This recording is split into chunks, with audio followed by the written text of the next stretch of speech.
bonfire is blazing so bright, calling the fight from the ancient lands. We stand from dawn to twilight, the empire's rise and conquer. In the wild face of danger, carry on to the victory. You better take a deep breath, each dawn it brings a bitter fight. Another chill may run down your spine, fear lurks beyond the edge of sight. Carry on to the glory, to the great victory. Never give up till you die, never give up in this life. For every word that you win bright, it's time to become. Never give up on your mind, hold your weapons, try to fight. For every kingdom that falls and rise, it's time to become legendary.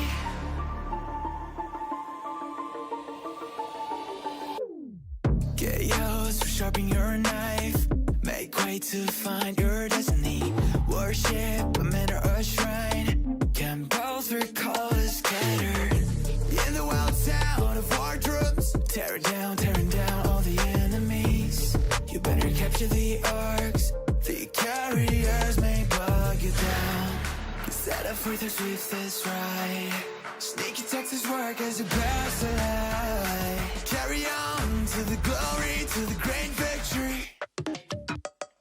Never give up till you die, never give up in this life. For every word that you win bright, it's time to become. Never give up on your mind, hold your weapons, try to fight. For every kingdom that falls and rise, it's time to become legendary. Across the ancient lands, stories will be told. How you struggle, how you try to define the world. With a sacred name, you are the one chosen to start up the storm. Never give up till you die, never give up in this life. For every word that you win bright, it's time to become. Never give up on your mind, hold your weapons, try to fight. For every kingdom that falls and rise, it's time to become legendary.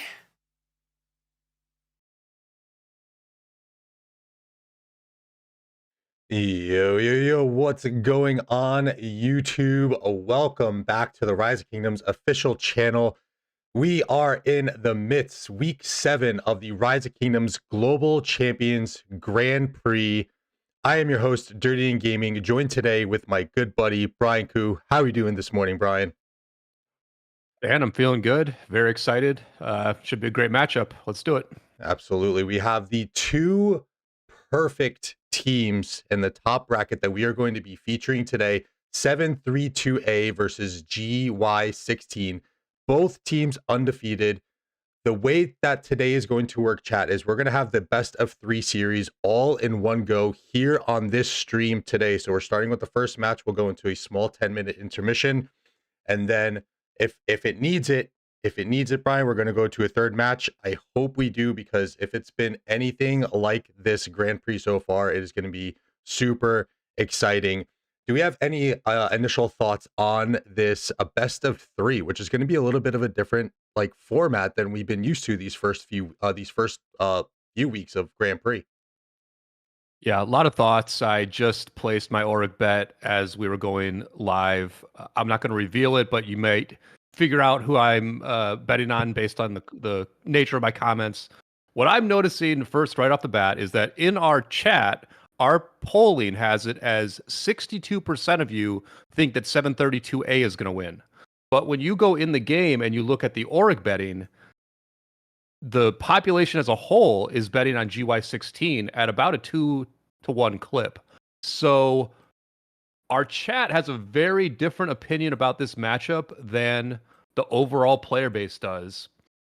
And I think one of the reasons for that is because 732A, the lesser known team here, they have had a much tougher road to get to this point. They've beaten 60 GT, they've beaten 27 WP, and they beat 466S 2 weeks ago in a very, very exciting match. So they have really proven themselves as capable of beating some very, very good teams. GY16 is the older team, the more established and accomplished team. They're one of the few kingdoms in the game that has a rainbow alliance chest. And so they are on paper the stronger team, but they have had an easier road to get to this point. I would say they probably haven't played any of the top tier teams in this tournament. None of the teams they've played are still alive in this tournament.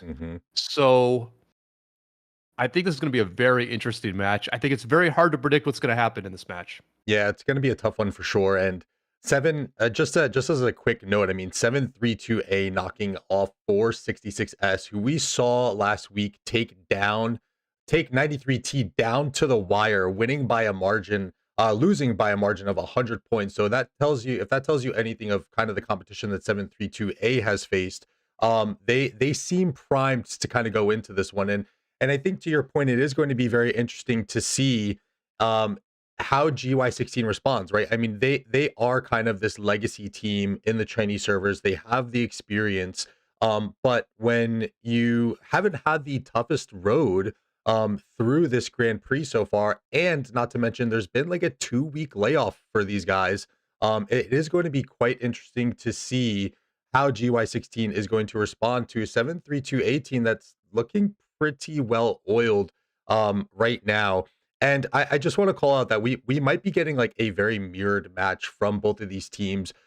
In their previous 3 matchups, both provisioning upwards of 6.5 thousand points plus in almost each of their matches on provisions, and playing very, very heavily towards the occupation game. So kind of the very, traditional Chinese approach that we've seen. And it begs the question if we're going to see something a little bit different here, especially with both teams kind of being able to afford a loss rate here. Obviously, with a best of 3 series, you kind of want to go in and take one right away. But maybe we see a little bit of a different approach, or maybe we see some funky stuff to come out of the gates for these two teams. So the format today is going to be very interesting, and I'm going to be keying in on if we're going to see the traditional setup from the Chinese server teams that with a very heavy focus on provisions as we get into this match right now. Yeah, I mean, listen, gathering has been a very big part of this Grand Prix season. And what it does is it means that points come in a lot of different categories, and that has opened up all the different categories of the game. No longer can you just win mid. You have to be good in all aspects. Mm-hmm.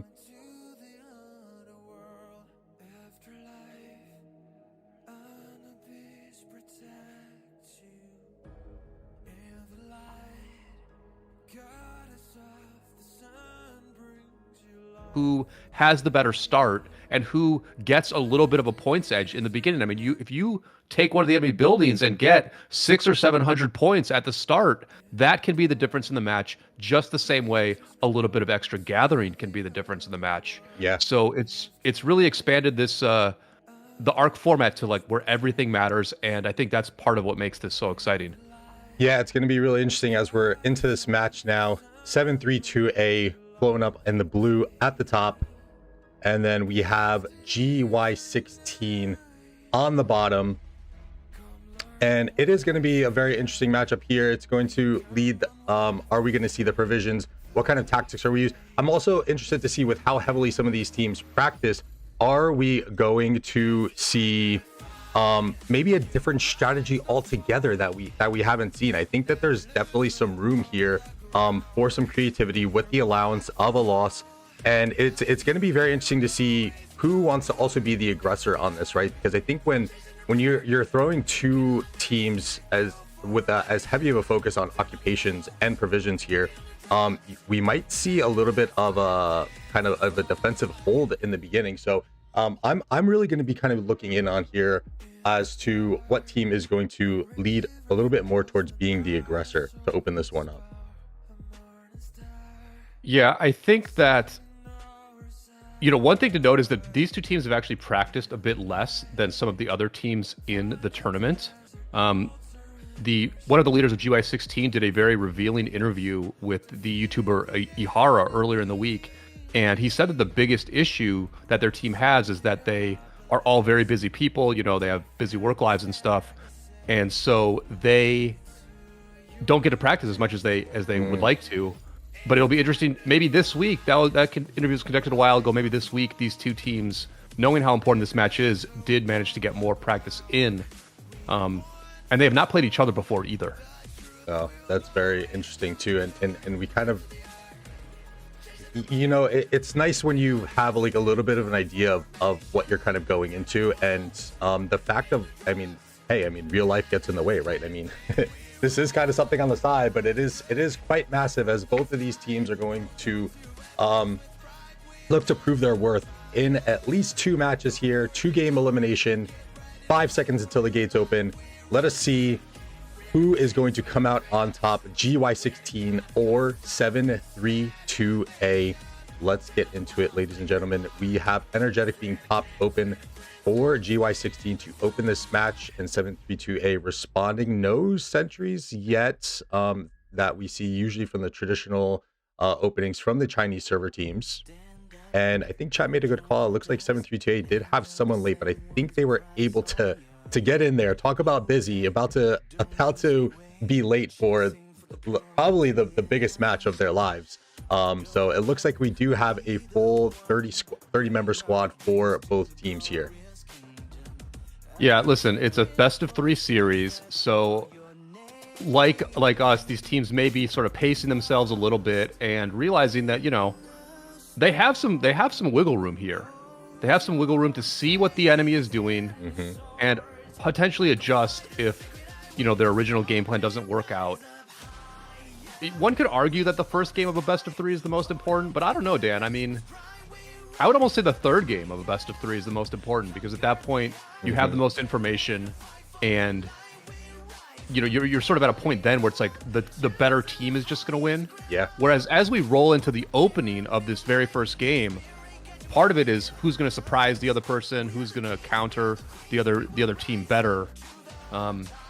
This best of 3 is going to evolve as time goes on, and because this ARC format has become so interesting at this point, it's going to be really interesting to see how these teams adjust and how much skill is brought to this best of 3 format. Yeah, absolutely. And I think on top of the skill portion, you kind of touched on it a little bit here, and the importance of a third match and having all the information available at your disposal. And upon watching that 93T match last week with Plato and Redline, I think Redline made a really, really huge kind of statement of at its core is a game of information.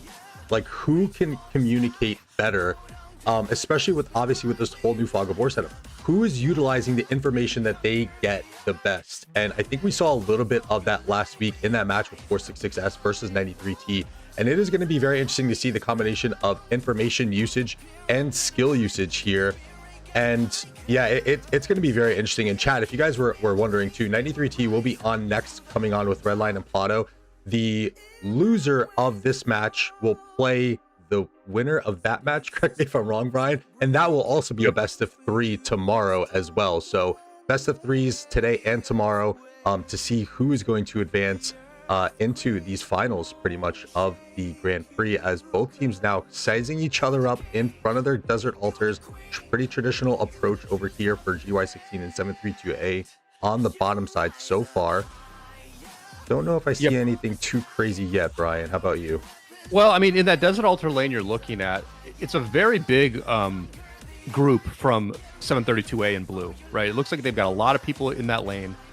The other thing I'm noticing is that in past matches, what I've seen from GY16 is they like to really heavy focus one lane, win that lane, and then rotate to the other one. And they're not doing that here. They're much more balanced, and their marches are not rotating from one lane to another.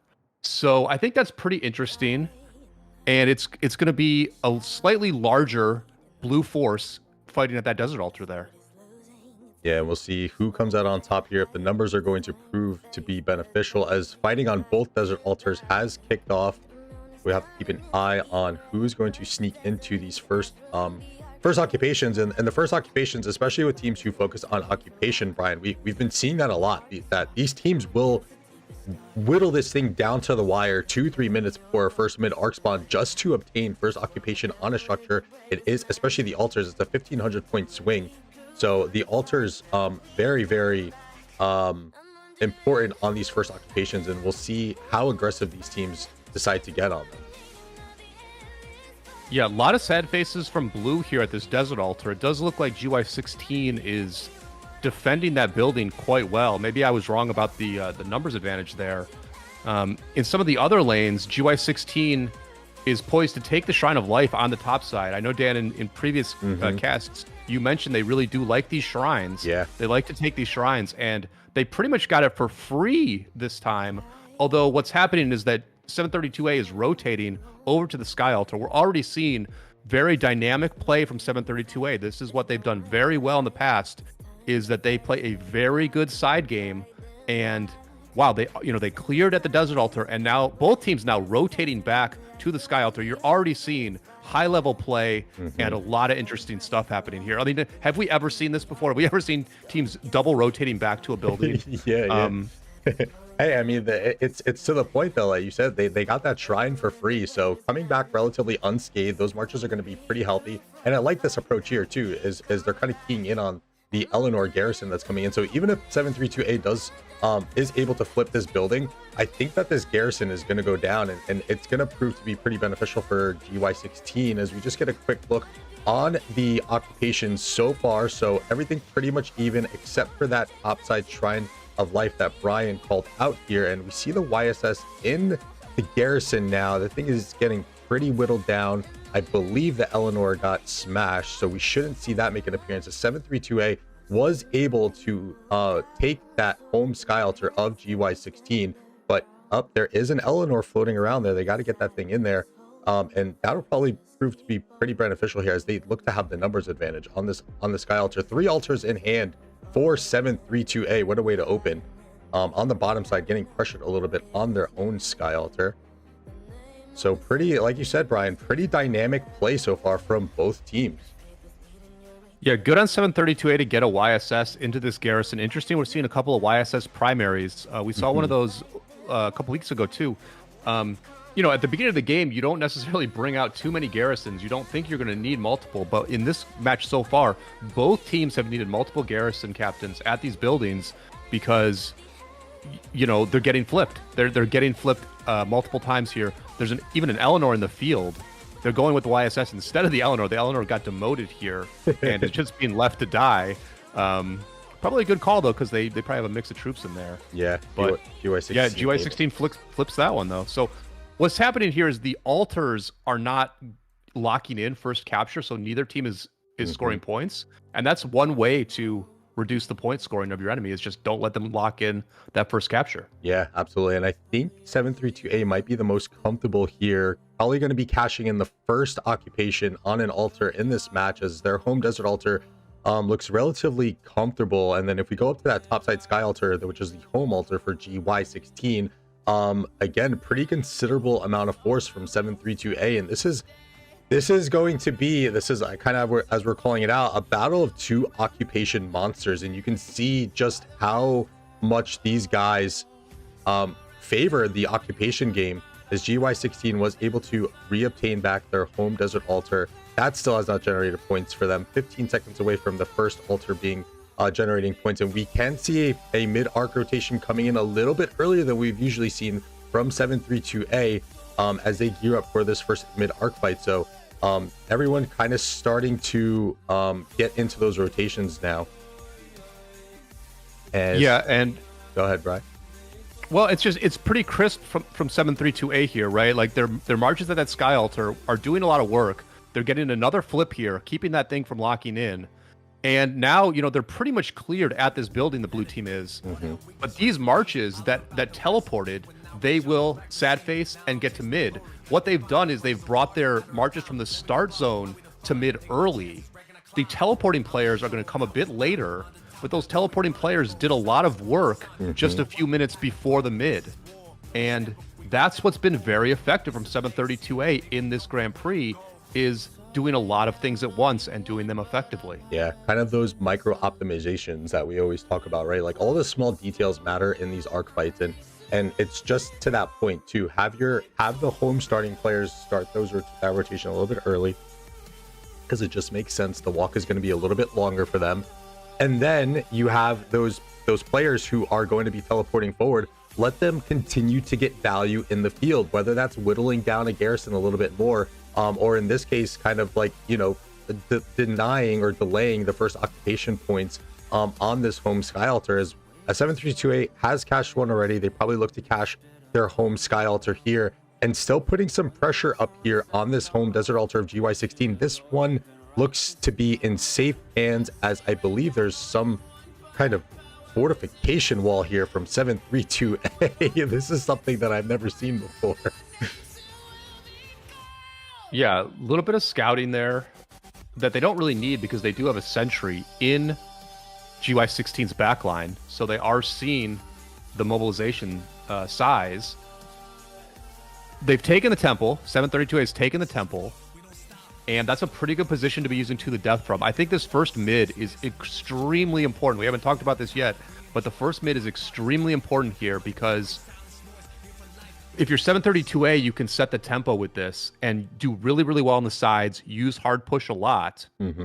If you're GY16, where you don't feel great about your mid game, you can potentially make this a 2-arc game. I think either team could make it a 2-arc game if they wanted to, but it just gives you so much control if you can take this first arc. Yeah, I think with this like format too, right? I think like these arcs come into like a little bit more play as well, just at least thought process wise for me. Like, you know, you kind of make that call. You can kind of make that call match to match, right? As we see sneaky tactics being used by GY16 and Dust Up, and then 732A with the sneaky tactics in response. But yeah, I feel like the tempo of these matches is very important, and it's going to be very curious to see the skill usage. Are the teams willing to hold on to these arcs? And it's going to be very interesting to see, with just over a minute left until this arc spawns, and it looks like both teams are probably maybe bringing someone to the houses. GY16 has a nice contingent of troops making an assault on the Desert Altar a little bit late. Again, arc is going to be spawning in about 40 seconds, so look to have an altar in hand for GY16. And is that numbers disadvantage going to prove to be fatal for them in this middle, as they do have an assault on their home Desert Altar as well? So both teams kind of taking the approach of doing a lot at the same time, as we're getting our first engagements to the death being used from 732A. What a call, Brian. He was looking for it and he got it. This is going to be very interesting as GY16 is now splitting. They are now splitting their forces. They see the to the death and they're saying, you know what, we don't want to take this head on. This is a very interesting call here, Brian. What do you think? Yeah, really interesting. It looks like it's fairly effective. The only issue is that it's very close to when the arc is going to spawn. So space is very good for 732A here. They're probably going to get a very clean pull, right? So at the end of the day, the to the death did not kill a lot of marches, but it accomplished its objective, which is that they're going to get a pretty easy arc win here, I would say. So this looked like it was pretty much planned by GY16 almost the whole time. Yeah. They did use 5 points of skills mid, where they would no longer really have a chance to the death. I mean, maybe they would get those points back. And they didn't get the Desert Altar. Yeah, Interesting. We saw that big attack there, but they didn't actually get the building. Oh, they said no Obelisk. way. We're going for the obelisk play instead. Very interesting move here, even faking us. I was like, where did these troops go? I'm like, there's no way all of them sad faced on that altar alone, and they are making a play on this obelisk to disrupt some of the tempo here. There isn't going to be any city building here, but we know just how distracting this can be, especially with this entire back line kind of open up. GY16 has to hold on to this thing for a minute and a half now, and they have a pretty good amount of troops here to do so. This is a very, very interesting. This is those interesting plays that we're talking about, that they can kind of take some of these home run moves on because of the format that we're set up here in this best of 3. Holy cow, chat. Wow, pretty interesting play here by GY16.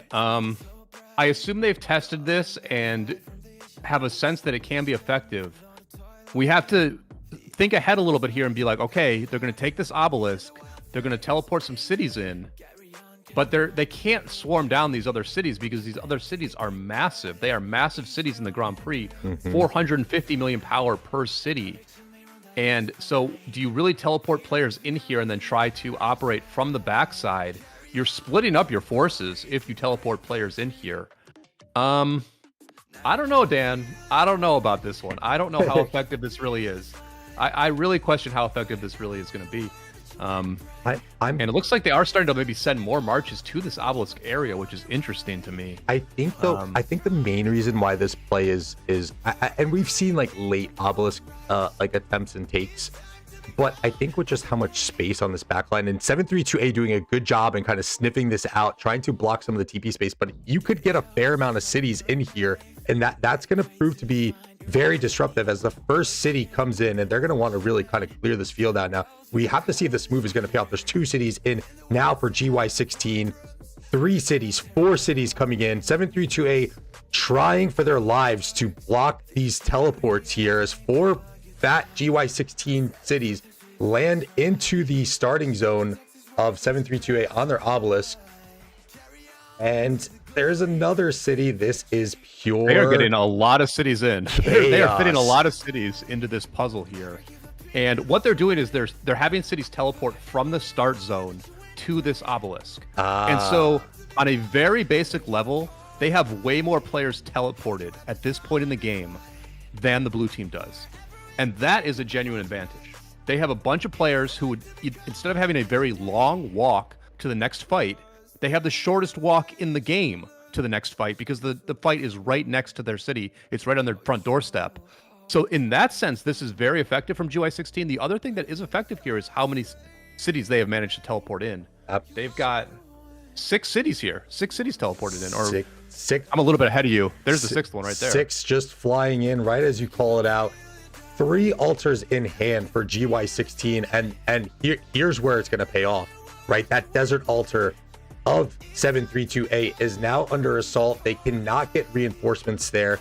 There's probably going to be about a 3 altar swing here for quite some time. But 732A is trying their best to kind of respond on that bottom side desert altar of GY16, but all of the action and the focus is up here as 732A is holding on to this obelisk for their lives. And I think GY16 is probably trying to optimize a little bit more to sneak. I think they could probably sneak in at least one more. But Brian, that was a huge call out that you said of bringing the cities from the starting zone. So that way it's just now in this advanced position or on the field in total. There's just much more of a presence for GY16. And on top of that, they're saying, hey, we're going to go provision as well, because why not? Because we're really good at that. And this altar swing is huge. It is massive. I don't know how 732A responds to resecure this altar for them. This is insane. Yeah, really very effective so far from GY16 here. The issue for blue is that they have one additional building that they have to defend, right? They have to defend this obelisk. And they have 8 cities there versus the 6 from GY16. It's looking good so far. It is looking good so far, and it also, you know what it does? It blocks the teleports for the whole game. Yeah. Right? Like once you can teleport everybody from the blue team, they're gonna have to all teleport to the bottom side of the map because there's no space. There's no space to teleport at this other obelisk. This is so clever. So I think that's what is really good about this, right? Like neither team can force the other team to warp out. Yep. Yeah. And so it's almost a long-term play here to block the teleports long-term. Yeah, we were just talking about how these cities are safe and no one's going to zero them. Well, GY16 calling that hand and saying, yeah, you can't zero our cities. We're just going to sit these here and take up more than half of a zone, of an obelisk zone. So that way you can't get cities in. And I'd have to say that they're going to have a hard time. There's going to be a few cities from here, Brian, on the starting zone that aren't probably going to make it out because the TP space is just, you can only fit so many cities into an obelisk. And there's going to be a few cities that are going to get left behind here. And as we take a look at the map, I gotta say, really good job from 732A to kind of hold their ground on this bottom side and recap an altar. I think they've been holding this altar pretty much this entire time since GY16 has been making this play. So good on this side at the very least to kind of keep their composure on that. But 732A's got to find a way to kind of respond to this. I've watched quite a few Osiris League matches. I've played in a few Osiris League matches. I don't know how to respond from this, Brian. Do you have any thoughts on what 732A can do to kind of answer this play here from GY16? Well, they're going to have an advantage on the bottom side because they're going to have more cities teleported over here. You know, just like eventually all these cities from the start zone are going to get to this bottom side. So they can potentially take the enemy's desert altar roughly as often as they lose their own. GY16 will probably have an advantage on the shrine, right? You know, they'll have some sort of advantage on building game, but when we talk about the mid fights, 732A's marches are going to be a little bit more consolidated, right? They can all go to the mid without getting harassed all that much, but those 6 players who have teleported to the enemy obelisk, they're going to have a tough time getting to mid. They have a very long walk to mid, and they have to go through the enemy team to get to mid. So if you're 732A, do you maybe return this arc sooner, knowing that you're going to struggle on the sides? Like at this point, you just know you're going to struggle on the sides. If you're the blue team, do you make this a 3 or 4 arc game and try to win it that way? That's probably what I would do. They do probably have hard push on their bar, and you notice they're not even using hard push. Yeah, because, that is true. Yeah, you know, 732A, they're just not taking buildings. Yeah, very well known for using that hard push that we don't really see too much anymore. But I agree with you. I think the aspect too that we have to remember, Chad, is oh no, I'm thinking skill points and I'm getting my colors mixed up. I was gonna say 732A has the advantage in skill points, but they do not. They've used their to the death, so they are down in skill points for this next mid arc fight. But I still agree to your point. I think that with the way that those cities are structured up top for GY16, just being very difficult to make an impact to get into the middle, I think you have to really do consider if you're 732A to start kind of cashing these arcs and do this a little bit quicker, because this is going to be a pretty even score once that arc gets cashed. And I think that the other thing that they have to do too is they have to just entirely dominate this side here, right? Like they have to make this, like this altar has to act as their own now, since it's going to be extremely hard for them to get this desert altar back. And you can even see here too, again, the love that GY16 has for the Shrine of Life. There's just going to be constant pressure on all these buildings on this backline here, and this 732A Shrine of Life being exposed. And again, in the Grand Prix, with everyone's stats and armaments, gear, everything's the same. This health and march speed does kind of matter in the middle. So this is kind of, that'll be a little bit of a counterplay that GY16 has to the 732A if they do decide to cash arcs, and they can kind of just really put constant pressure on that Shrine of Life and look to take buffs away. Yeah, I ultimately don't think there's going to be a fast arc return. We saw GY16 cast Dust Up, and then 732A responded with their own Dust Up. That's really giving away the ghost there, that 732A is going to hold this arc. If they're using Dust Up now, they're going to hold this arc, and they're going to try to be effective on the sides. We're seeing them attack the Desert Altar on the bottom side. We're seeing them try to retake their Desert Altar on the top side. You know, one of the more serious attacks they've been able to muster on the top side at this point. And you know, they can probably take these buildings back from time to time, but it's going to be really hard to hold them. Yeah, you know, this Desert Altar here on the top side is just a really key building as to which team can hold this thing, because it is really like a toss-up at this point. This is a very short walk for the red team to get to this building. That's why they're probably going to focus their attacks on this building. And, I mean, 732A might flip it here. They've got a good swarm on this building. I think the rally has gone down at this point, and they're getting cleared. You know, they're getting cleared now. Is this building going to hold on? They need to flip this building back in situations like this. They just have to. Yeah, and it's not looking good. It's not looking good. I mean, listen, not looking good at all. And again, this is just you gotta wonder, like, to what's going through the minds of these players in the back line, like what, and I'm curious even more so like what their role is now. Like I'm like, there's obviously a specified role for these players, like, hey, you're going to go up and take this advanced position, but what's the role now? And it might be on this Shrine of Life to continue to harass it, or it could just be simply to harass the 732A marches that are trying to come down and retake this home desert altar, which they should have in hand, right? This is their home structure, and this map is turning very red very quick, Brian. This is going to start to get out of hand if 732A can't get a proper response here. Morale started to play a factor here in this match. GY16 really loving the game state that they see. This desert altar holding is a very big deal. The sky altar getting flipped on the bottom side is a very big deal. That has nothing to do with the obelisk play. Yeah. And yeah, it looks like GY16 is not like focusing on one building on the top side. It looks like they're just like sending marches to both. The obelisk marches are going to the Shrine of Life because it's a shorter walk, and then their side marches are going to the desert altar because that is also a shorter walk for them. And that kind of makes sense, right? I mean, it's a kind of a simple strategy. Just walk to the building that you're closer to.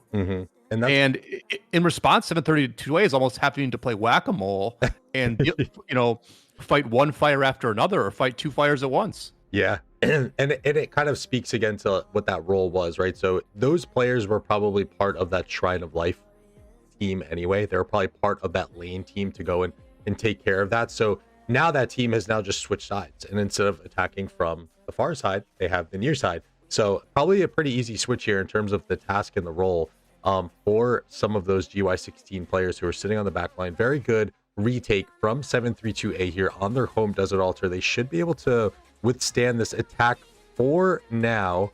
And let's get a peek on the bottom, because I know that there was a pretty big contingent of 732A marches making an assault on that home desert altar of GY16. I don't think the rally is here, or it was snuffed out already, but 732A putting a pretty nice attack on both fronts here. So we're starting to respond a little bit, starting to claw back, and the arc has been cached. So we have just over 6 minutes until that next arc spawn.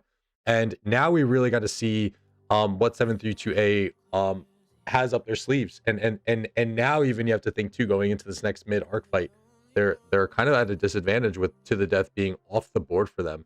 And I just want to kind of key it back in on that.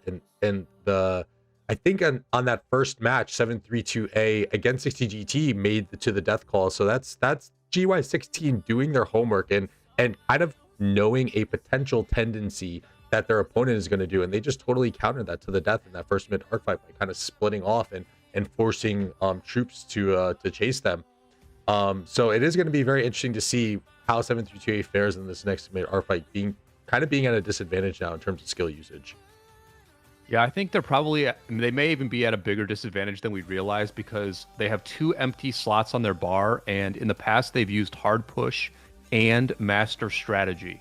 If they have those 2 skills, they are in deep trouble in this match, because they just have almost no skills to use mid, right? They have 5 points. They have dust up and sneaky tactics are the only things they can use mid.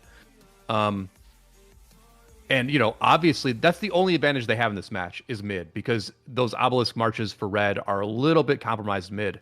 So that also can play very well into GY16 strategy here. If those are the final 2 skills, we will see in the next 4 minutes, because this will likely be a pretty straight up mid fight. I don't know that master strategy is going to be a great skill to cast on a mid fight like this, other than just your marches can do stuff on the sides and get there late.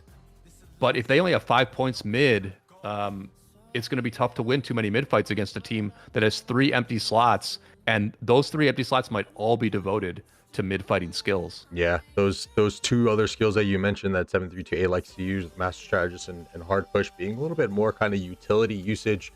Obviously we know the master strategist kind of going for the big play opportunities, and hard push being the building centric focused skill. So the really only thing that they're going to be left with is sneaky tactics. Meanwhile, GY16 probably sitting with the bog down, probably sitting obviously dust up, probably sitting with the Heaven's Grace, maybe their own To the Death. So it is definitely not looking good for 732A going into this next mid-arc fight as they lose that home desert altar yet again. GY16 flipping it back and forth. We see the domination of the occupation game from GY16, 460 points per minute to 160 points per minute, and that was just about 600 points per minute before, outpacing 732A so far by almost 6,000 points on the occupation game. So that strategy proving to be very vital here. And I'm very curious too, the YSS primary here. We usually see the Heraclius, so I'm gonna kind of dig into that a little bit more. I thought Heraclius was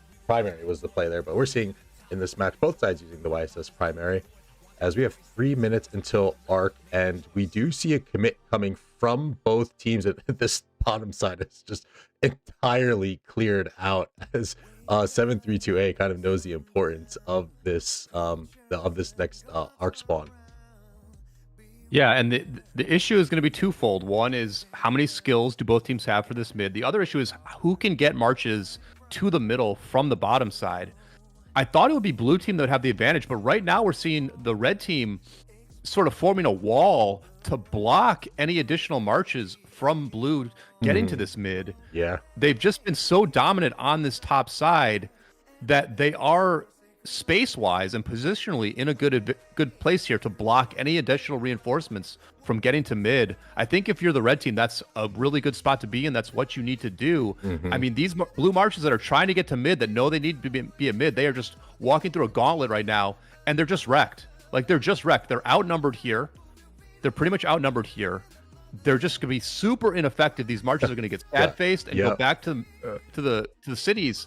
And this is just a win. This is a really nice win for GY16 here, using time and space to get an edge on a pre-mid fight, and their marches will survive and potentially be able to walk to mid and, you know, fight for the last 30 seconds of that mid fight. Really good play by GY16. Yeah, this is proving to be a masterclass, and this is exactly kind of what we talk about too with the format. You know, can you take a home run swing? And we've seen a couple teams try it in this upper bracket, right? And that's the value that you can obtain when you're performing as well as you have, and you have the options to do so. And GY16 really kind of putting on a masterclass for us here. And I would hate to be number one, I would hate to be in 732A shoes, and then I would also hate to be in whoever shoes if GY16 potentially advances into these finals, because they are looking quite scary right now. I kind of been referring to them as our version of 93T, whereas they kind of they do everything so well, and they're also kind of they kind of develop these metas and these strategies that people kind of tune in on, and we're seeing everything from them in that match here, as we're just under a minute for this arc to spawn, and it looks like GY16 is going to push onto this and look to engage here. As Brian, just as you called it, that entire 732A contingent of troops that were trying to make their mid arc rotations totally gone, ghosted. They're done, not making it. Yeah, and now we see the red marches rotating mid. They're going to get there a little bit late for this fight, which seems to be just about to kick off here. Very interesting to see what skills get cast. Heaven's Grace from GY16. That's going to give them a very good boost in this fight. So far, it's just Dust Up and Sneaky Tactics for 732. Actually, they haven't even cast Sneaky Tactics yet. They only have used Dust Up here. So more points being used by red. More marches getting to this fight from red. Interesting that neither team is casting all that many skills, though. I think to your point, as you called out, I think 732A, although they've brought a lot. So I was thinking maybe there's a master strategist play, and I think it still could be, right? Because and here's where you kind of want to use you use your downfalls as a lesson, right? Or in your favor. So if I'm 732A, what I have to think about right now is GY16 wipes this contingent of troops that I want in the middle, right? Now, if they're sending and sad facing all those troops home so quickly, if Master Strategist is on the board, you can kind of refresh those troops rather quickly, get them gathered, and then go for the Master Strategist play. But in that same light too, a lot of those troops that are just kind of wiped out are coming from this top side where GY16 has troops sitting. So they could probably sniff out a Master Strategist from here if they really wanted to. So I think there are some options for 732A here, but again, GY16 and that obelisk play just proving to be a little bit too powerful here, as they totally almost entirely wiped out an entire side that was supposed to rotate to mid. Yeah, big escort here from GY16. They certainly seem to be aware that master strategy is a possibility here. Mm-hmm. They haven't brought everybody with them. We see marches breaking off and going elsewhere, breaking off north. But a pretty solid escort here. No vision. They don't have vision of this bottom side, but they're lucky that there's no ambush coming. Here it comes. And there's the master strategy. There it comes. Yep. And again, GY16. Look at them there.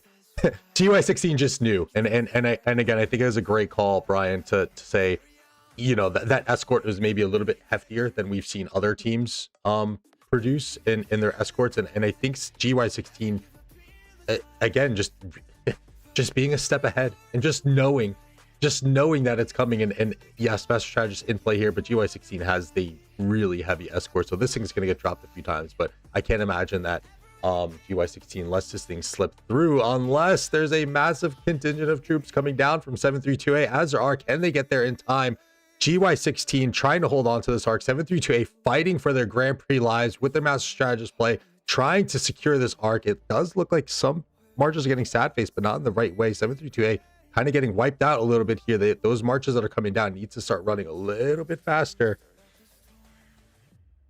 Yeah, interesting that, you know, GY16, I think, has more cities teleported to this bottom side than 732A. 732A still has 6 marches in the start zone. Whoa, that's huge. I mean, the ambush is pretty good. I mean, there's a lot of marches headed towards this arc.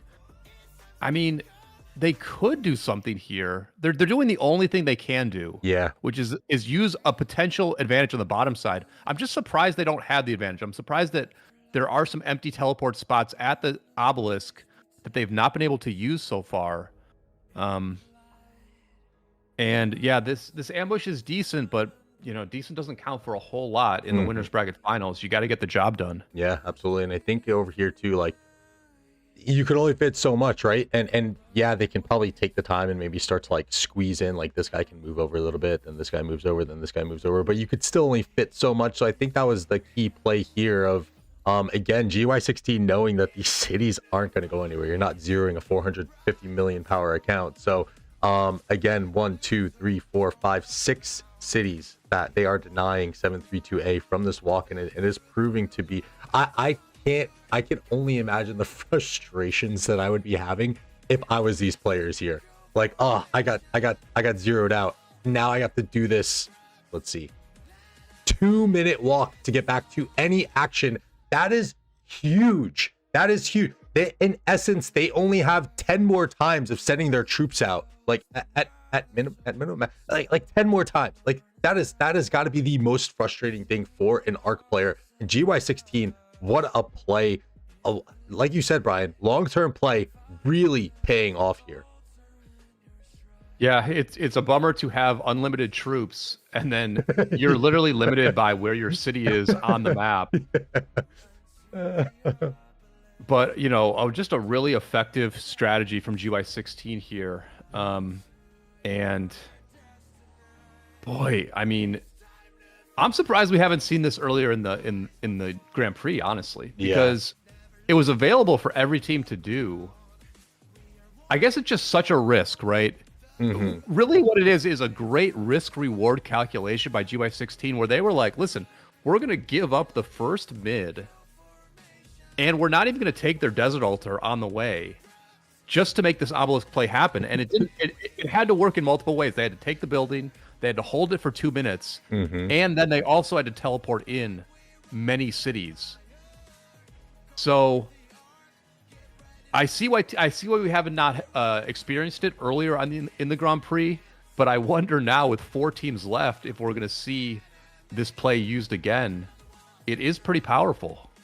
Very powerful indeed, and it is tough. I think we've seen, like, on the upper bracket it being used, right? And when you have that allowance of a loss, I think it's definitely doable. But and it is nice because it's not a total home run, right? So like we've seen kind of teams take this approach, I think like slightly earlier, but like losing one arc like isn't the end of the world, right? But it definitely does put you at a disadvantage. But and I think with the Chinese server teams, with them being so occupation focused, is kind of like it kind of opens their minds up to that and what they can do, right? Because they say, hey, we don't really care about arcs that much. We can score one in a match and still be fine, and still win matches. So I think that it's just that perspective that they have on this game mode and what they know of arcs not being super valuable, as valuable as we think in the international servers, that they can kind of take advantage of kind of like that loophole in a way.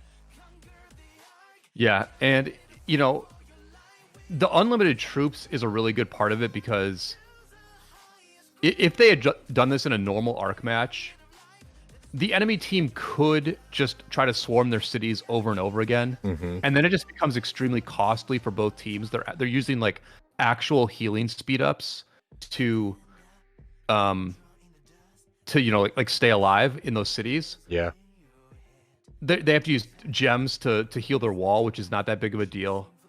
I mean, yeah, it could be used. It could be done in normal arc matches, but pretty interesting to see it done in like the biggest match of 2024, basically. Yeah, the winners bracket finals.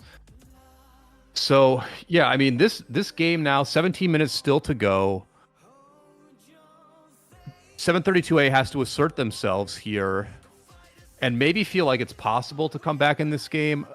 There will not be another arc. They can just hold the arc. There's going to be 2 minutes for a third arc. A master strategy has already been used. So I would say this game mostly over, but interesting that blue team has taken back their desert altar at this point and getting a bit of a foothold on certain parts of the map. Yeah, you can see the random skirmishes kind of gives me a little bit of flashbacks to the 748W match that I casted last week. Just kind of these, I don't want to say out of sync, but just kind of, you know, out in the realm of just open fielding wherever and just kind of trying to attack whatever. And you know what's also curious too is GY16 having 2 skills on the board that they probably aren't going to reveal. So it's like it really keeping 732A on their toes now, and it's like, and that just kind of shows how good of a team GY16 is, just going in and winning a match, and obviously with the play that they have, but winning a match and not even having to use 2 skills. And if I'm GY16, if they can, I'm holding that. I'm holding that in my pocket. I don't want 732A to know what I have for them in the next match that'll be coming up right after this one, chat. Yeah, and we've seen 732A be a very high flying team thus far in the Osiris League. In their last match against 466S, they actually did that master strategy play that 93T did successfully. They did that first. It was actually 732A who did that strategy first. It was a very close mid fight, and as the mid fight was sort of wrapping up, they warped another 15 or 20 marches to that mid. They ended up losing that mid fight, but did enough on the sides and in other ways to win the match. But they are very high flying. Having hard push and master strategy on your bar is a high risk skill bar to have. Absolutely. And GY16, as much as GY16 did a very risky play to counter that skill bar, in a way they did something very, very fundamental to counter it, which is they said, we're gonna get more teleport spots than you, and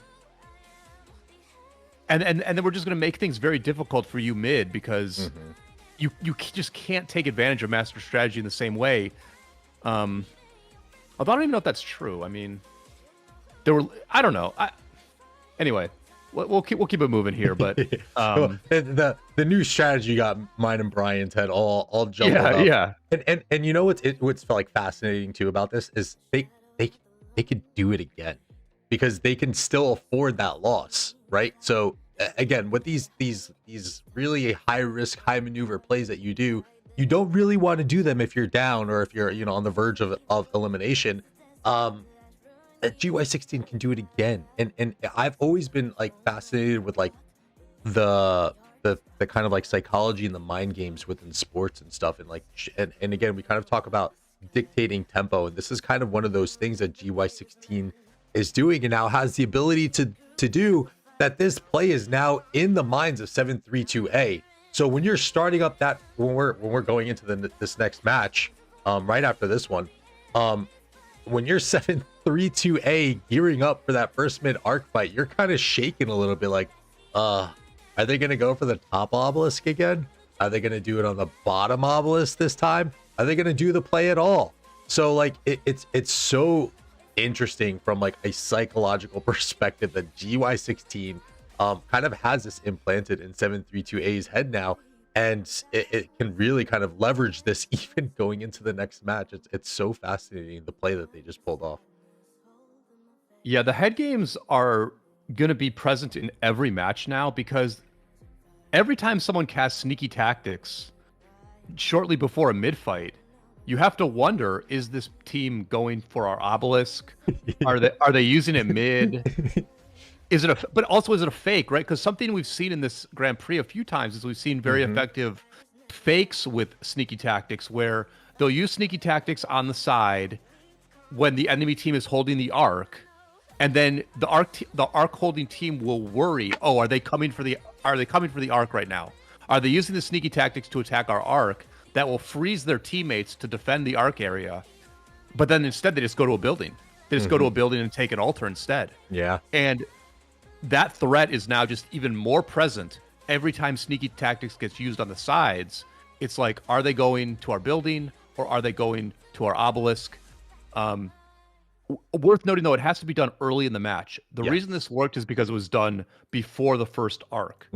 So it just makes that whole early game situation so crazy, because you have to try to get first capture bonuses, you have to rotate to mid, but now you also have to factor the obelisk attacks in as those sneaky tactics get cast. Yeah, and maybe as you alluded to, 732A has shown to be pretty good at doing a lot of things at once. So if there's any team that can probably combat what they have just seen in this match, it could be 732A, just adding one more thing onto their plate to kind of focus on and do. But it is very hard too. I mean, it's like you got 10 minutes in between these matches. You gotta reconvene, hit the loo, come back. All right, guys, what do we do? What's our game plan now? And the loser of this series will go on tomorrow to also play in another best of 3. So the next match proving to be very vital. They will be facing the winner of 93T and 466W, which Redline and Plato are probably going to be kicking up that stream any moment now. Let me give you a score update on that one, actually, because I think that one's going on right now. Okay, very nice. Pretty much a tie game. 40 minutes still to go in the match, but a tie game so far in that match.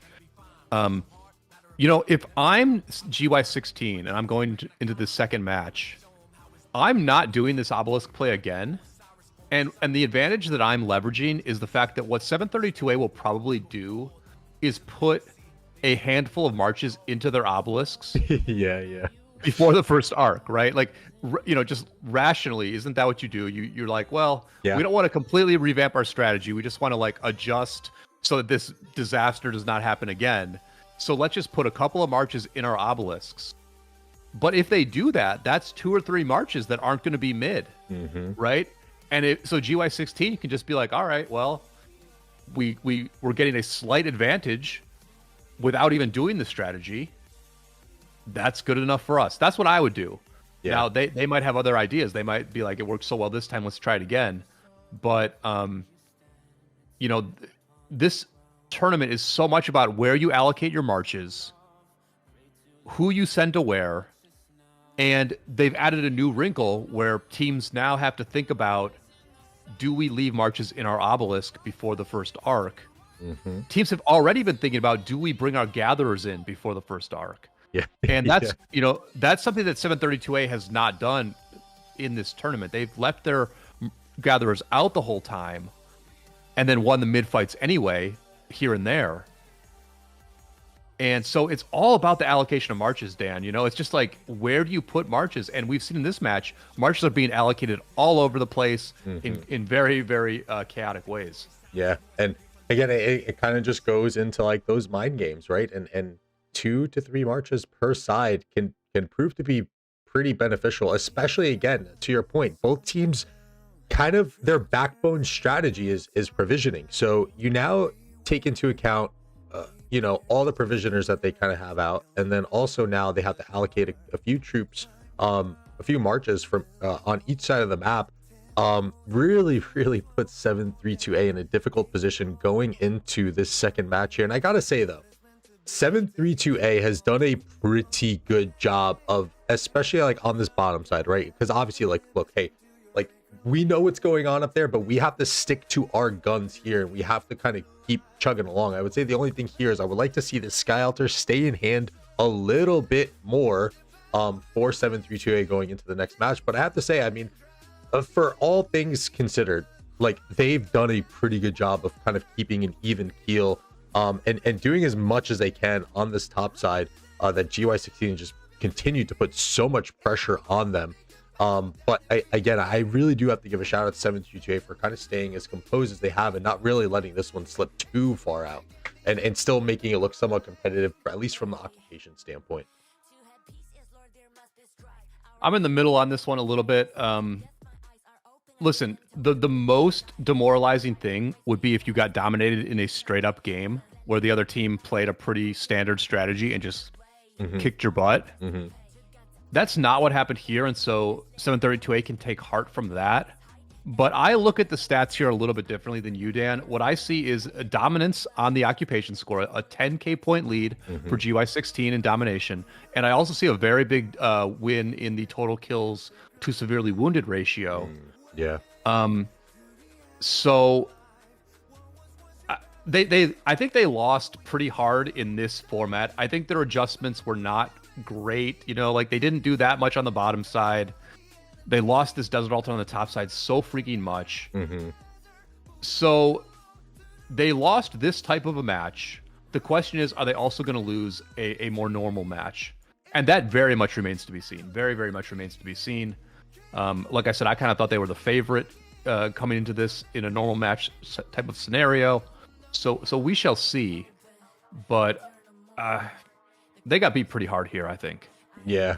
And you got 7 minutes up in this match, and then we got a 10-minute break.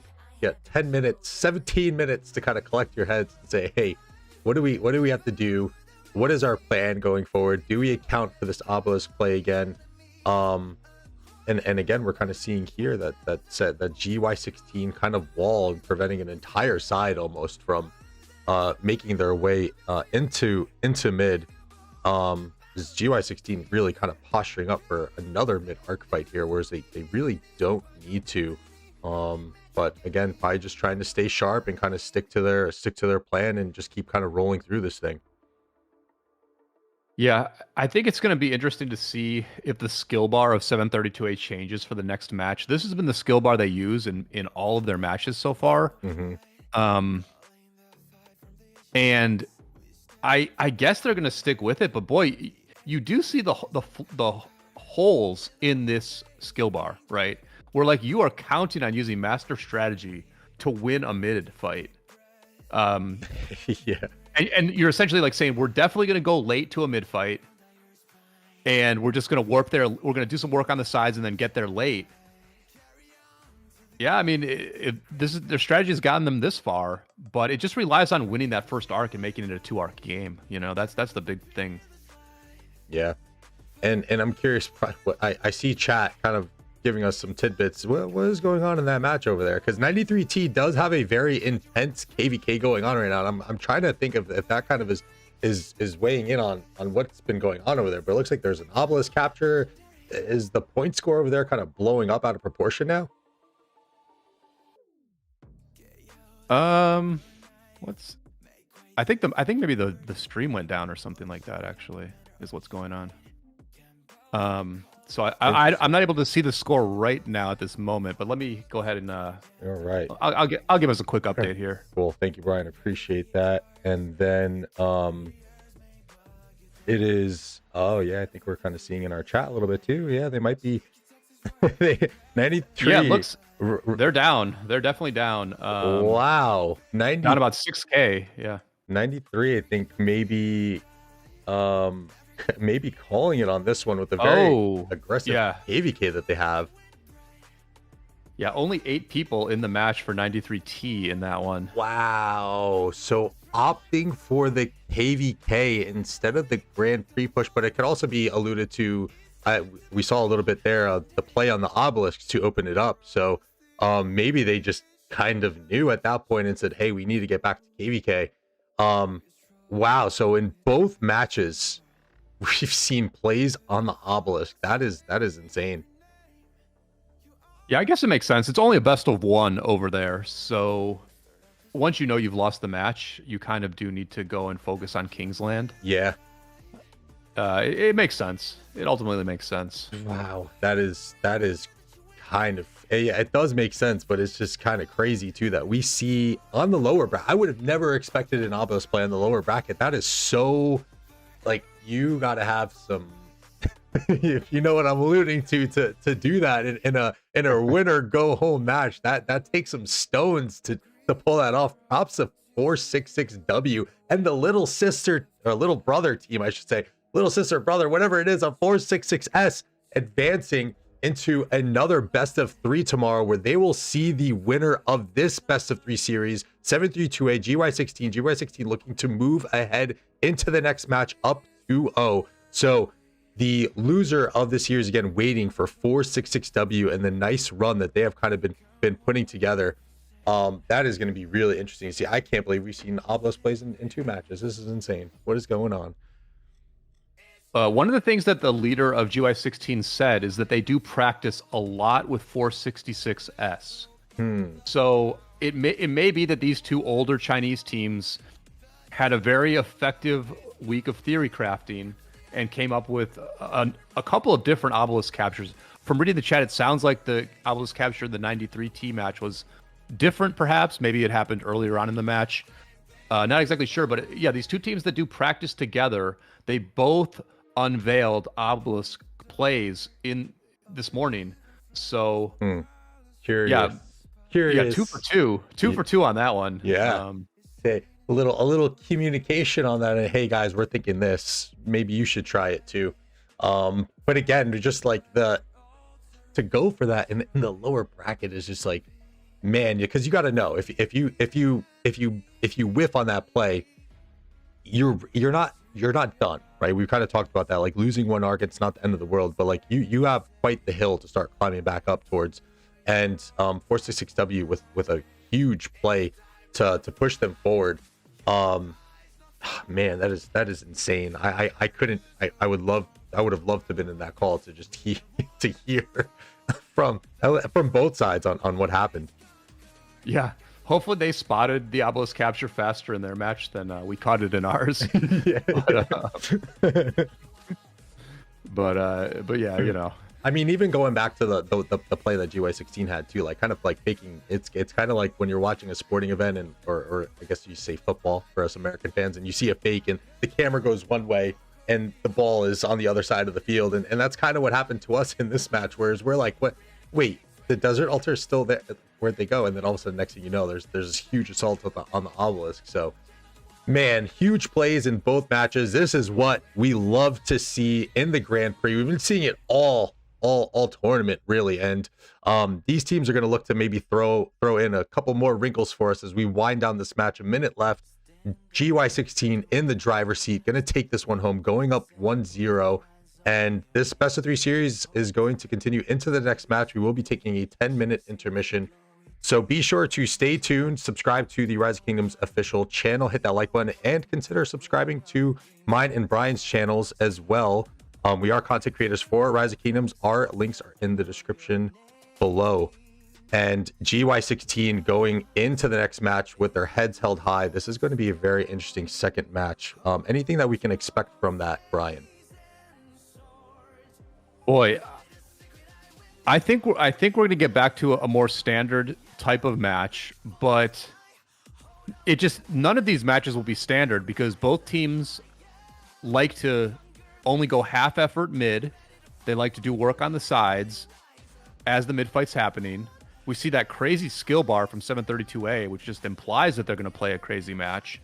So I think we're going to see obelisks get protected in the next match, but beyond that, it's hard to predict, and it's probably going to still be pretty wild.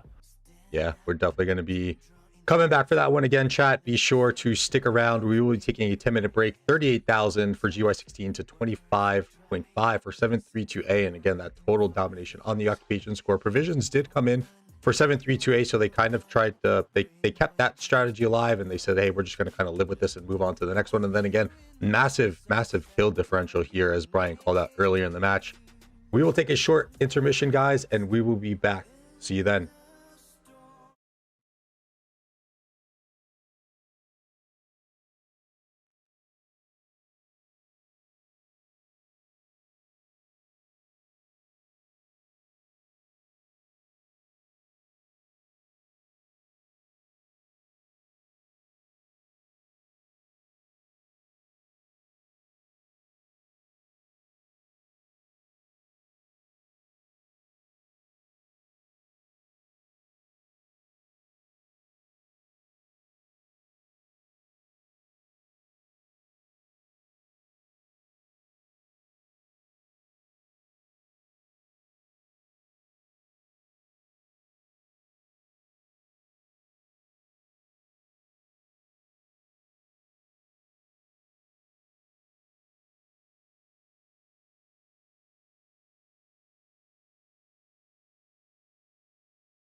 Creatures crawl into the underworld. Afterlife, an abyss protects you.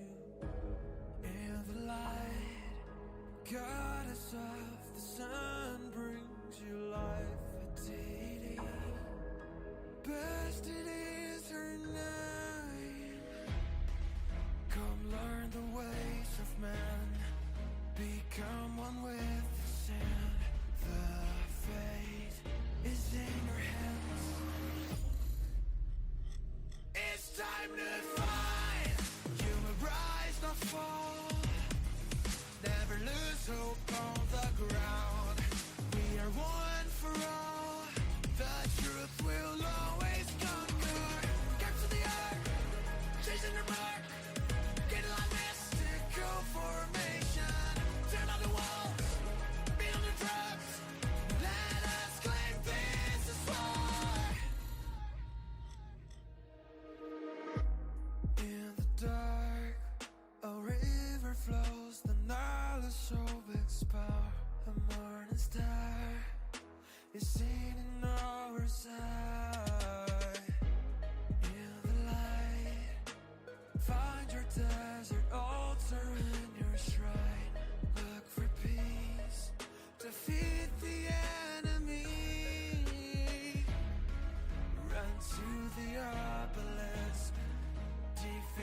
legacy. Fly to your destiny. It's time to fight. You will rise, not fall. Never lose hope on the ground. We are one for all. The truth will always conquer. Capture the earth, chasing the mark. Get a line, mystical formation. Turn on the walls, beat on the drums. Let us claim this. We rise, reach for the sky. Hold on to your weapons with pride. We rise up higher. Conquer the ark. Get ready to fight for your life. We rise up. We are the kings, we are the queens. We are the gods, goddesses of this land and nation. Turn on the walls, make it our mark. 'Cause we are the kings, we are the queens. Let's win this war.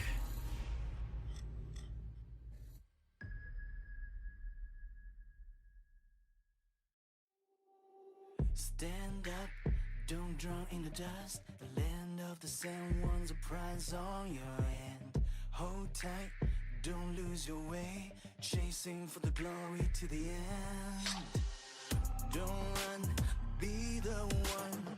Bring all your dreams to the glorious kingdom. Are you hearing the voice of Seth call your name? Lost in the storm, hold your face and sword. Go fight a secret, I win this war. We rise up higher, reach for the sky. Hold on to your weapons with pride. We rise up higher, conquer the ark. Get ready to fight for your life. We rise up, climb on, choose the highest ground of the pyramid of life. Let the spirit get you like us. We are the kings, we are the queens. We will rise up to the top. Stand up, don't draw in the dust. The land of the sand knows the answer in your head. Hold tight, it's worth the try. Chasing for the glory in the fight. Don't run, you're the one. Bring all your dreams to the glorious kingdom. Are you hearing the voice of Seth call your name? Lost in the storm, hold your face and sword. Go fight a secret, I win this war. We rise up higher, reach for the sky. Hold on to your weapons with pride. We rise up higher, conquer the ark. Get ready to All right, guys, and we are back. Match 2, GY16 versus 732A, and oh man, I'm still catching my breath after that first match.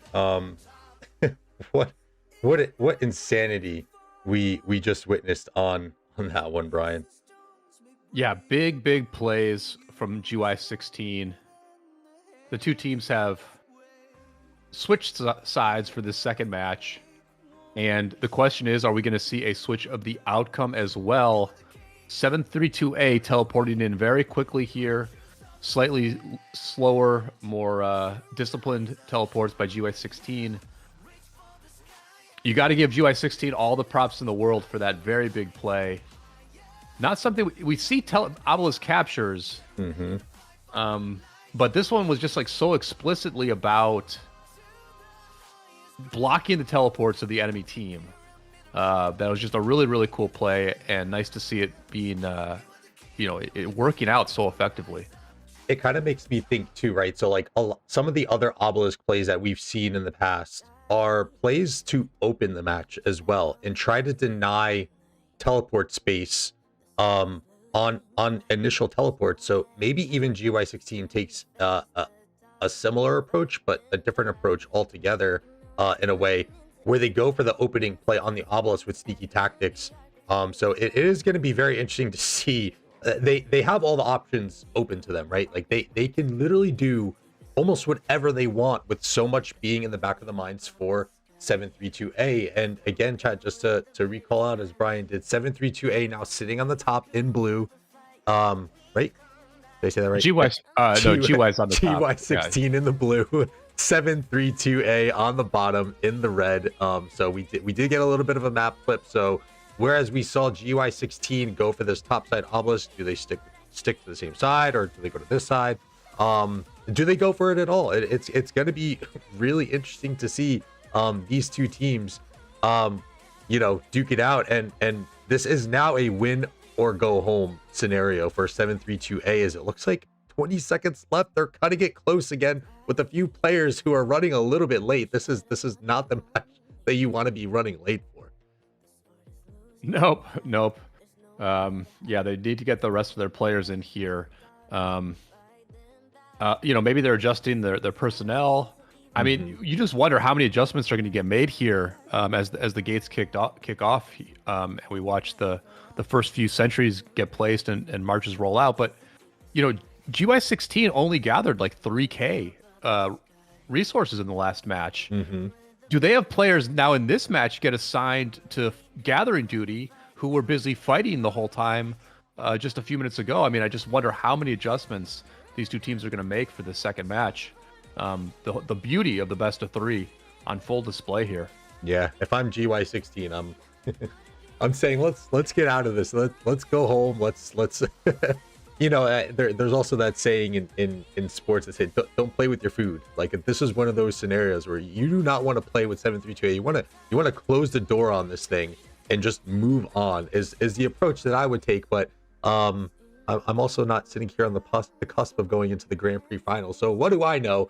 As we see these two teams now making their ways onto their opening plays, and will be very interesting to see here the allocations on the lanes.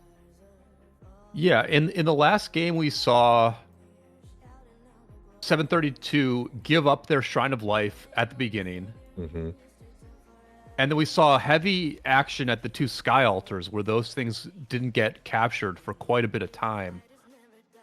The stakes are still equally high. You can still win a match potentially in the opening by just getting a few hundred more points than your opponent does. So yeah, this is going to be very interesting if teams I would bet, Dan, that they have like very similar approaches. I don't think you confuse your players so much where you have a totally different opening. I think that's a little bit too much like you said, you made the analogy about don't play with your food. That's a little bit too much on a player's plate to be like, we're going to have a totally different opening in this game. But we'll see as these teams roll out. Yeah, it does seem like GY16 and some of these top teams, right? We look at the 93T, although now having that exit, and this is a full Chinese server Grand Prix remaining here, so all the hopes for the international servers have faded out the window. But we've seen with the really good teams like 93T kind of having multiple plans at their disposal, and I think GY16 kind of showing that a little bit as well. So I think that they have options for their players, and just what they've practiced on leading up and into this match. So it would be interesting to see if 732A has those options as well, or if they are going to want to stick and play a little bit more standard, as you were alluding to.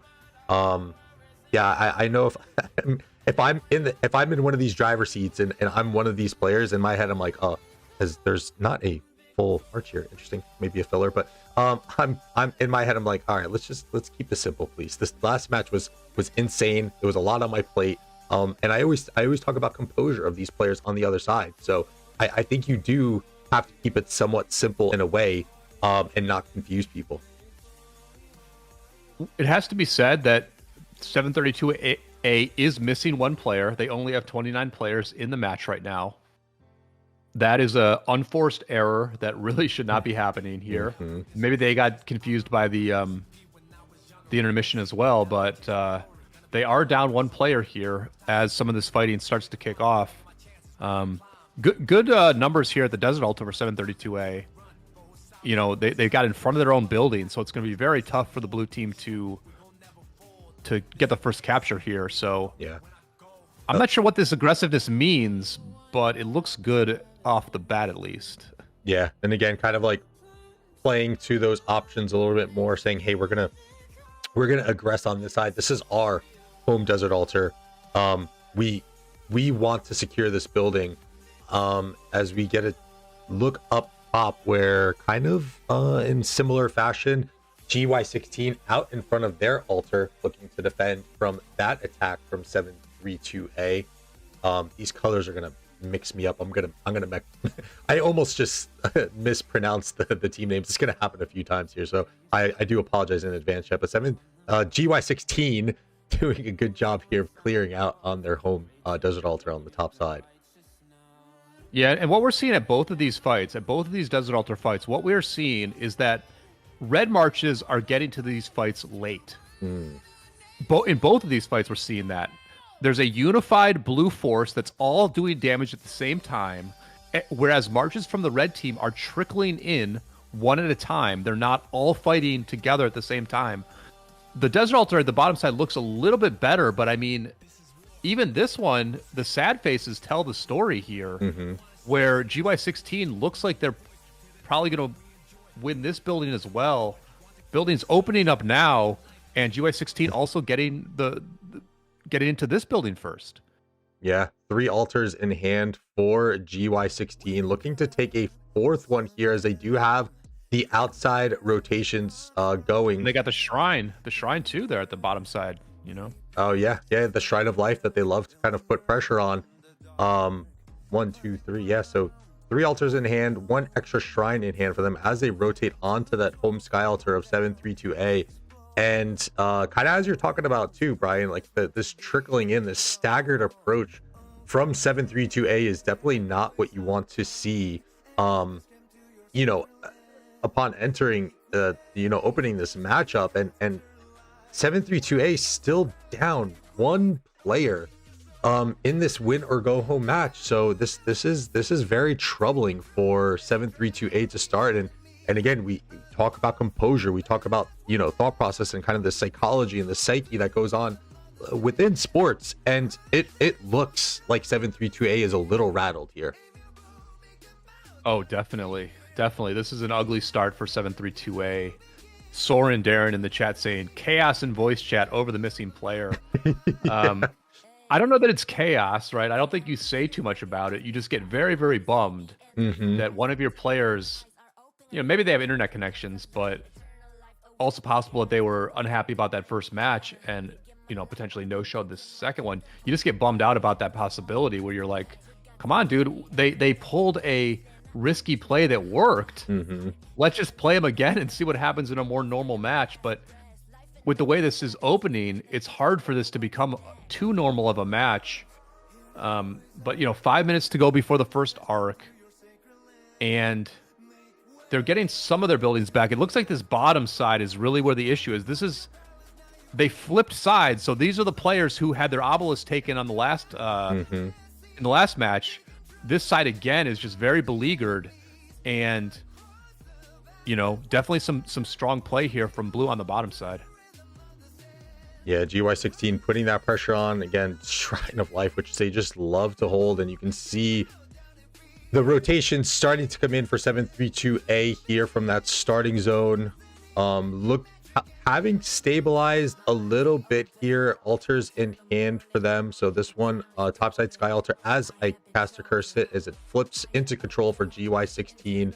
Home desert altar looks to be in control. Let's go on to this topside desert altar and see 732A making an assault there, and successful for now. First occupation points haven't started coming in just yet, at least for altar side.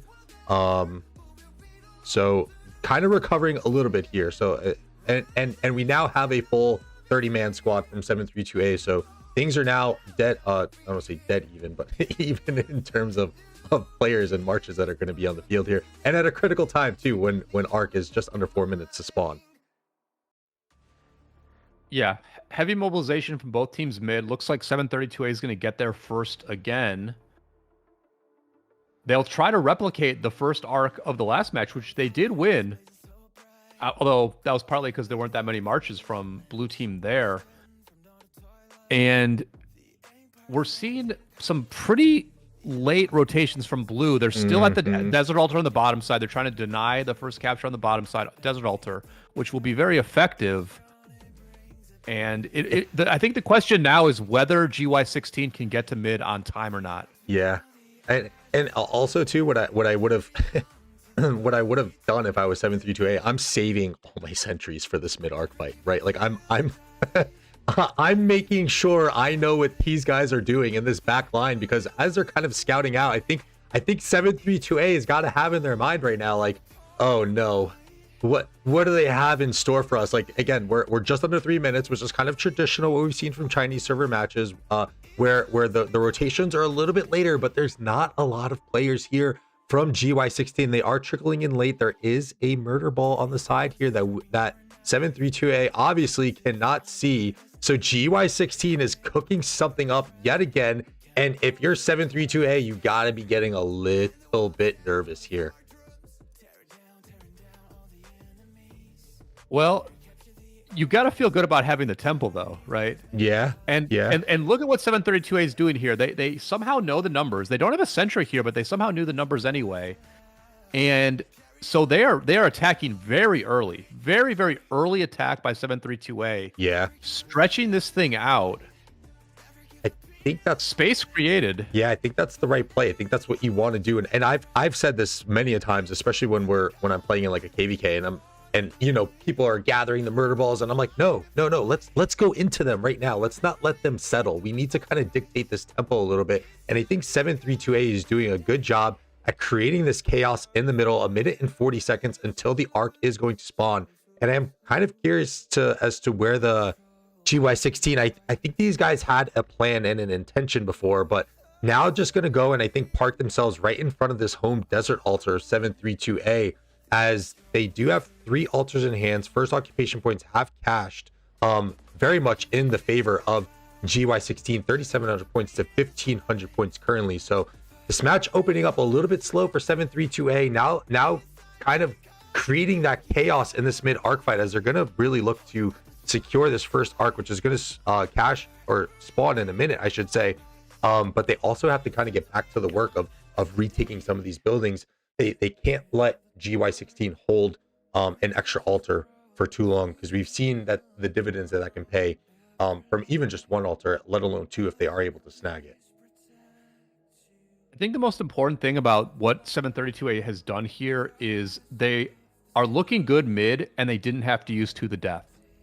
They have that compromised skill bar, but they didn't have to use To the Death for this first arc, which means they still have a really good fighting skill bar for the second arc. That being said, I mean, this arc is not resolved yet, because, you know, there's just not that many marches mid anymore. Both teams have rotated away. Yeah.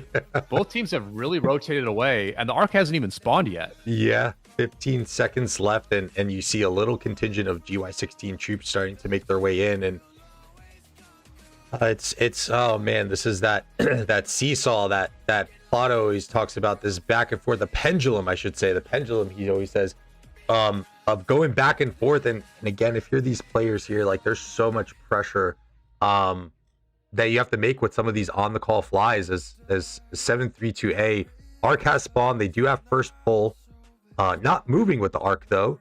So they got to get moving, especially to make up this very early 4,000 point gap. Yeah, and they picked it up on the wrong side of the temple for no reason. And these are the kind of things that can frustrate your teammates, right? You have a player show up late, and then you have a player just delay and slow down this arc capture by grabbing it from the wrong side. But they are going to get this first arc. They've taken the desert altar on the top side as well. They're down 4K, so all this arc is going to do is make up for a really bad opening. But, you know, we got a game here.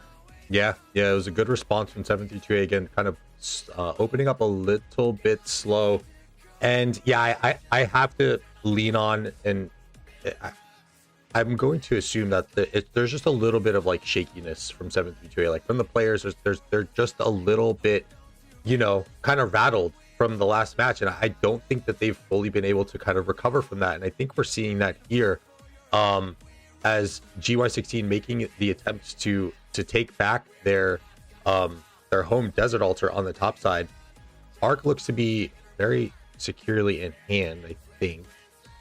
And that rotation of troops coming from mid to Desert Altar, as I may have cast a curse at it. GY16 making a play on the altar. There's and here's what you got to learn too. Like, you tried the Master Strategist play on the first arc, or it was the second arc, last match, and it was thwarted because GY16 had such a good caravan of protection, and you failed to do that on your own end, where you had cleanly won this mid arc fight, and now GY16 is going to go ahead and scoop up this arc from 732A. Pretty wild. One of the wild things is neither team has vision of this arc. You know, one team can at least see the temple. The other team can't even see the temple. So you don't even know like who's being sent to this arc. We know because we can see everything. Yeah. That it's really only 732A who's sending more people to this arc. And now Master Strategy is being used very by early. GY16. By GY16, it's being used. So this is how they're going to bring more marches to secure this arc, is that they are going to teleport marches in. Wow. How many can they get? Wow. This is just it. What? And it's gone. Oh, they warped it away. They warped it away. Wow. Oh my gosh. So GY16 just putting on an absolute clinic. 732A had the arc in hand. They just needed to have a proper caravan of troops to protect that thing. GY16 saw the opening, takes the arc, and then Master Strategist the first arc away. And 732A is now down almost 8,000 points in the first 19 minutes of this match. This is definitely not how you want to start an arc match in a win or go home scenario. Huge play by GY16. We didn't even know they had the warp on their bar. They put the warp on their bar and used it to perfection there. Grabbing that arc. They actually have had Master Strategy on their bar in 2 previous matches. So, but that leads to what we were talking about. Like it by them leaving that one empty spot, and you could maybe assume it from 732 that's on the board. But you still don't know, right? This entire match, as it's opened up, has kind of been a guessing game for 732A, and GY16 is looking scary good right now. We've seen, leading up to this match, the occupation prowess that they have. They can provision, they can go out into these mid fights, and they can kind of clear you out. And now they're just putting on an absolute clinic of Osiris League and Arc skill usage here. I am almost at a loss for words of how clean of matches GY16 is kind of putting on in these last 2. They made super big plays on both of the first arcs. In the first match, they stole the obelisk from the enemy team, and in the second match, they stole the arc from the enemy team. With it just an absolute masterful escape there with Master Strategy. And yeah, this is a tough one to recover from if you're 732A, because that was an unforced error there. They just didn't have marches to kill that player that was standing in the warp. They had 20 seconds to do it, but they just didn't have any marches there to pull it off. Yeah, really unfortunate error there from 732A. That composure and that everything's got to be whittling for some of these players on the 732A side. They can see their Grand Prix hopes kind of fading as each second ticks here. And I kind of want to make a callback onto what you mentioned as we were kind of getting ready for the first cast. Is 732A has kind of been the little bit more proven team here through this run, right? As you alluded to, they've had to face a tougher opponent. GY16 kind of like, kind of almost skipping through those first couple rounds. And I thought that maybe GY16 could even be a little bit rusty, because they skated through those first few matches. They had 2 weeks off, but they are proving to be anything but rusty to open this matchup. And this bottom side is entirely blue. 732A is so demoralized here. Yeah, they need to get this bottom side back in control.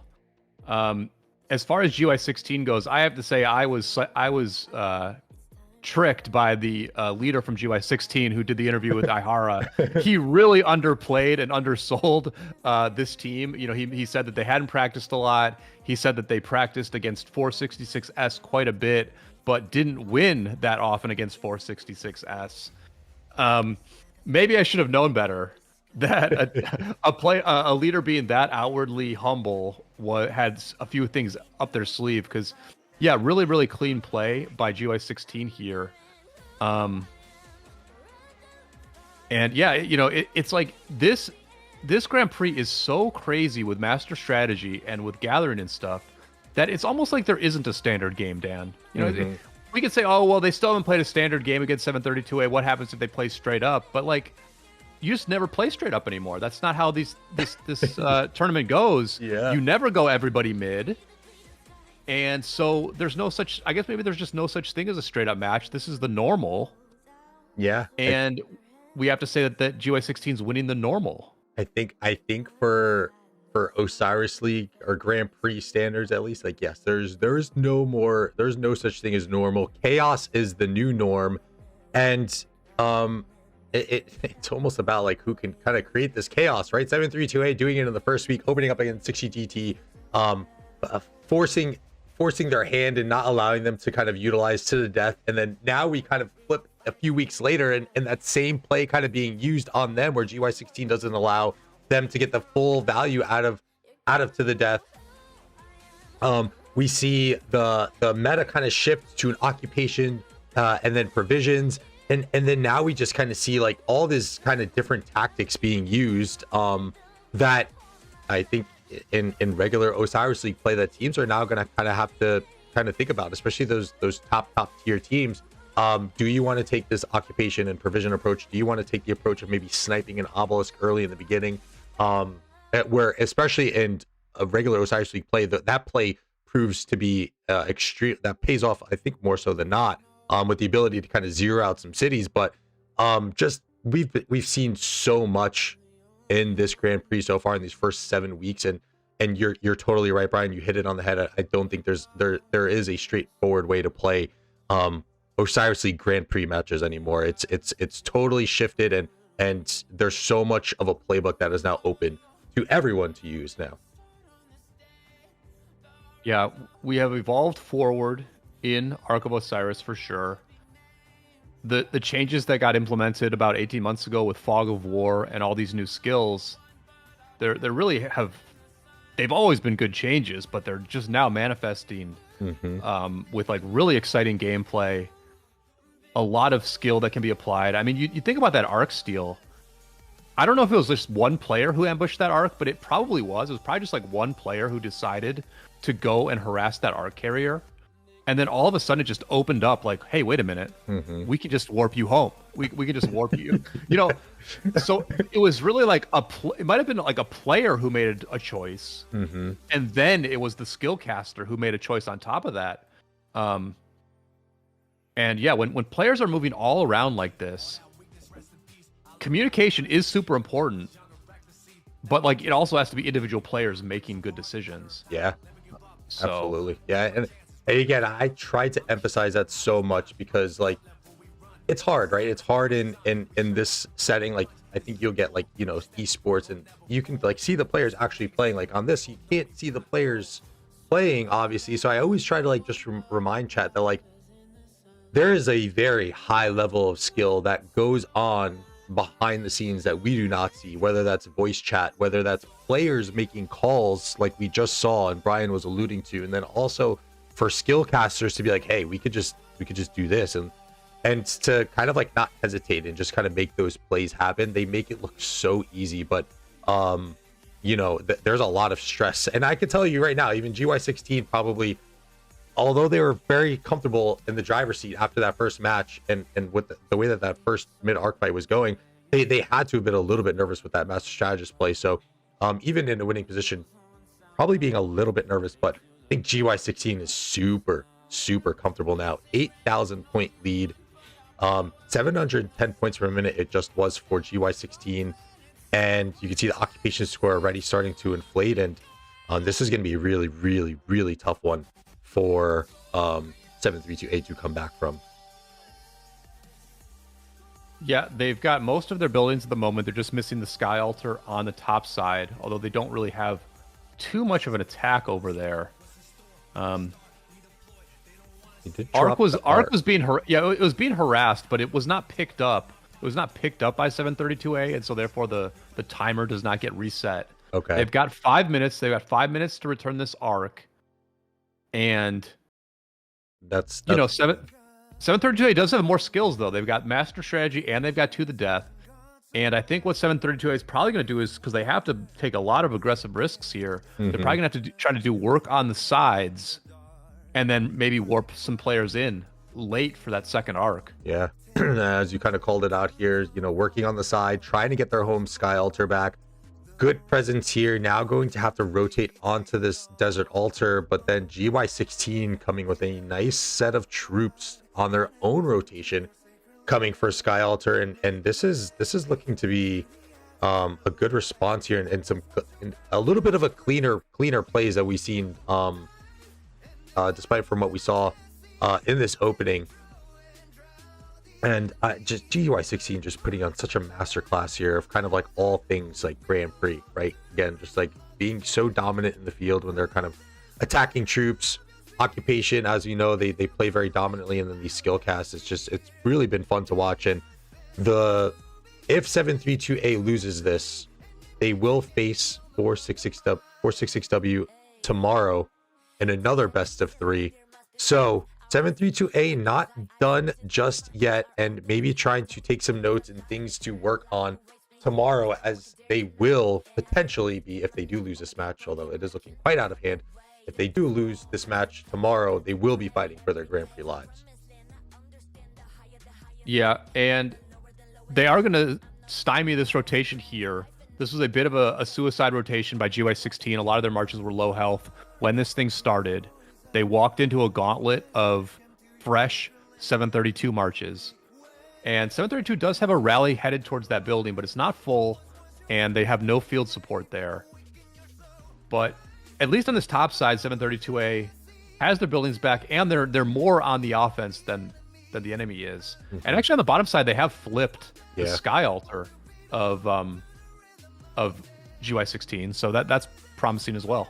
Yeah, those baby steps, right? We always talk about the baby steps that you need to kind of start to get back into these things, and it really kind of all does start with the altars in a way. But one thing I'm noticing here too, especially GY16 just loving the shrine, and I think also too, like, you can kind of like, if you put so much pressure on the shrine to kind of negate those points, and you lose the Sky Altar, like, you're kind of having this little bit of a trade-off on points in a way. So maybe that is part of their strategy here, where they will just get a little bit aggressive, and it's a small trade-off on points. It's not the full 150 points per minute, because they have captured the Shrine of Life, and kind of taking some of those buffs in their favor. But yeah, some of those baby steps here that 732A needs to take, and definitely needing to get a hold here on their home Desert Altar, is GY16 with a huge amount of troops on this altar. I don't think I see a rally on it. Yeah, no rally. Yeah, no rally on it. Just heavy swarm.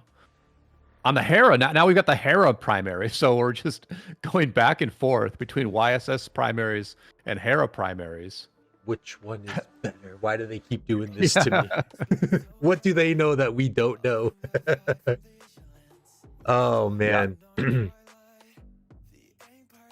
Yeah, nice assault here from GY16. They do get the capture. I don't think that there's any garrison that they can flip into it, but they are kind of in a comfortable enough lead where they don't really need the garrison. If they can simply deny those points for a couple minutes, I think that is quite okay in their books, that they will take. And that top side kind of still balancing out a little bit. And again, these assault on the shrines is really something else from GY16. I think there's something here to unravel a little bit, because even in the last match we saw both shrines kind of getting flipped back and forth pretty consistently, as a nice little murder ball happening here between two sentries. It's like the ROK version of Between Two Ferns, but yeah, maybe something to unravel here from the shrine strategy on from GY16. Just looking through the building a little bit, looking through some of these shrines, I think the issue is that they're just not, these shrines are not getting filled by 732A. Like, I'm just looking at them, and there's never a full shrine. And yeah, I mean, that's an opening, right? Like, if the enemy is heavily focused on defending their altars, and they're filling up their altars, but they're keeping these shrines half full. Yeah. Yeah, absolutely. You can see that's a real opening for sure. Yeah, gotta stay committed. Yeah, over and over again. Honestly, I'm going through these reports, and just over and over again, these are half-filled shrines for 732A. And that's, again, I think that probably even speaks more so to the composure aspect, right? Because look, as I've played in some Osiris League matches, I never really had a huge role because my account's not that big, so I've kind of taken on a role at times as a filler, which is kind of nice too, because you can kind of shut your brain off and you're like, okay, my main role is to just get into this thing, and it's got to be one of the easier jobs and tasks to take in an Osiris League lineup. And I think from not having that diligence of filling a structure, even if it's as simple as a shrine, kind of speaks to the composure, and I think 732A just really kind of being rattled from that first match, because again, it's such an easy thing to do. It's just, all you got to do is just kind of stuff the troop in there, and that's your role, you know. So amongst other things, of course, you got to have some kind of micros on there as well, managing a couple different troops. But yeah, 732A looking extremely rattled here, and you got to wonder if they can kind of recompose themselves for the potential matches tomorrow, if they do get sent to the lower bracket. Yeah, I think the tough part with the filling is that in the Grand Prix, there's just so many. If you were in that role, if you were like assigned to fill some of these buildings, right, there are so many situations where you're not supposed to bring out a filling march, and you're supposed to be in the field instead. Especially for an attacking team like 732A, I would imagine that they have a bunch of players where it's like, some of the time you use that fifth march to fill, some of the time you use that fifth march to be part of the attack. Yeah. And it's there's so much preparation that goes in, where you have to give every single player really specific instructions about what to do and when. And they may have just not done enough preparation on this bottom side, where their players just don't understand what their role is, when they should be filling, when they should be attacking, when they should be going mid, when they should be gathering. There's a bunch of things that have to get done, and there's adjustments that you have to make based on what the opponent does. So a lot of this is stuff we just can't see, right? Like, part of what the crispness of what GY16 is doing is probably what they did before the match even started, with giving everybody clear directives, making their plan not too complicated. And then it just looks solid on the battlefield, but a lot of that came beforehand. Yeah, that proper preparation. And yeah, it really is a tough position to be in if you're 732A. You know, just kind of really getting a home run on you on that first one, and kind of dismantling a little bit of the plans that you kind of have in place. And yeah, just not really opening this one up in the proper way, as this gap now exceeds to 12,000, as that arc was cashed just under 5 minutes to play in the match. And yeah, I just don't know if 732 is ever really able to recover. I mean, they're kind of stabilizing a little bit here on their structure game, Brian, but I don't know if I see a way for them to kind of get back into this match. One of the things that's crazy to me is that they've only cast Energetic once in this match. Normally, we see teams casting Energetic as it comes off of cooldown. We've seen GY16 use Energetic 3 times now, but 732A has only used Energetic at the start of the match. They've not used it since then. That, I think, is just inexplicable. You're just getting less skill points, especially when the enemy team holds the arc for the full 15 minutes, Dan. They held the arc for 15 minutes. You for sure have a full skill bar. You could have maybe cast Dust Up midway through that and gotten it back in time. I'm just not sure.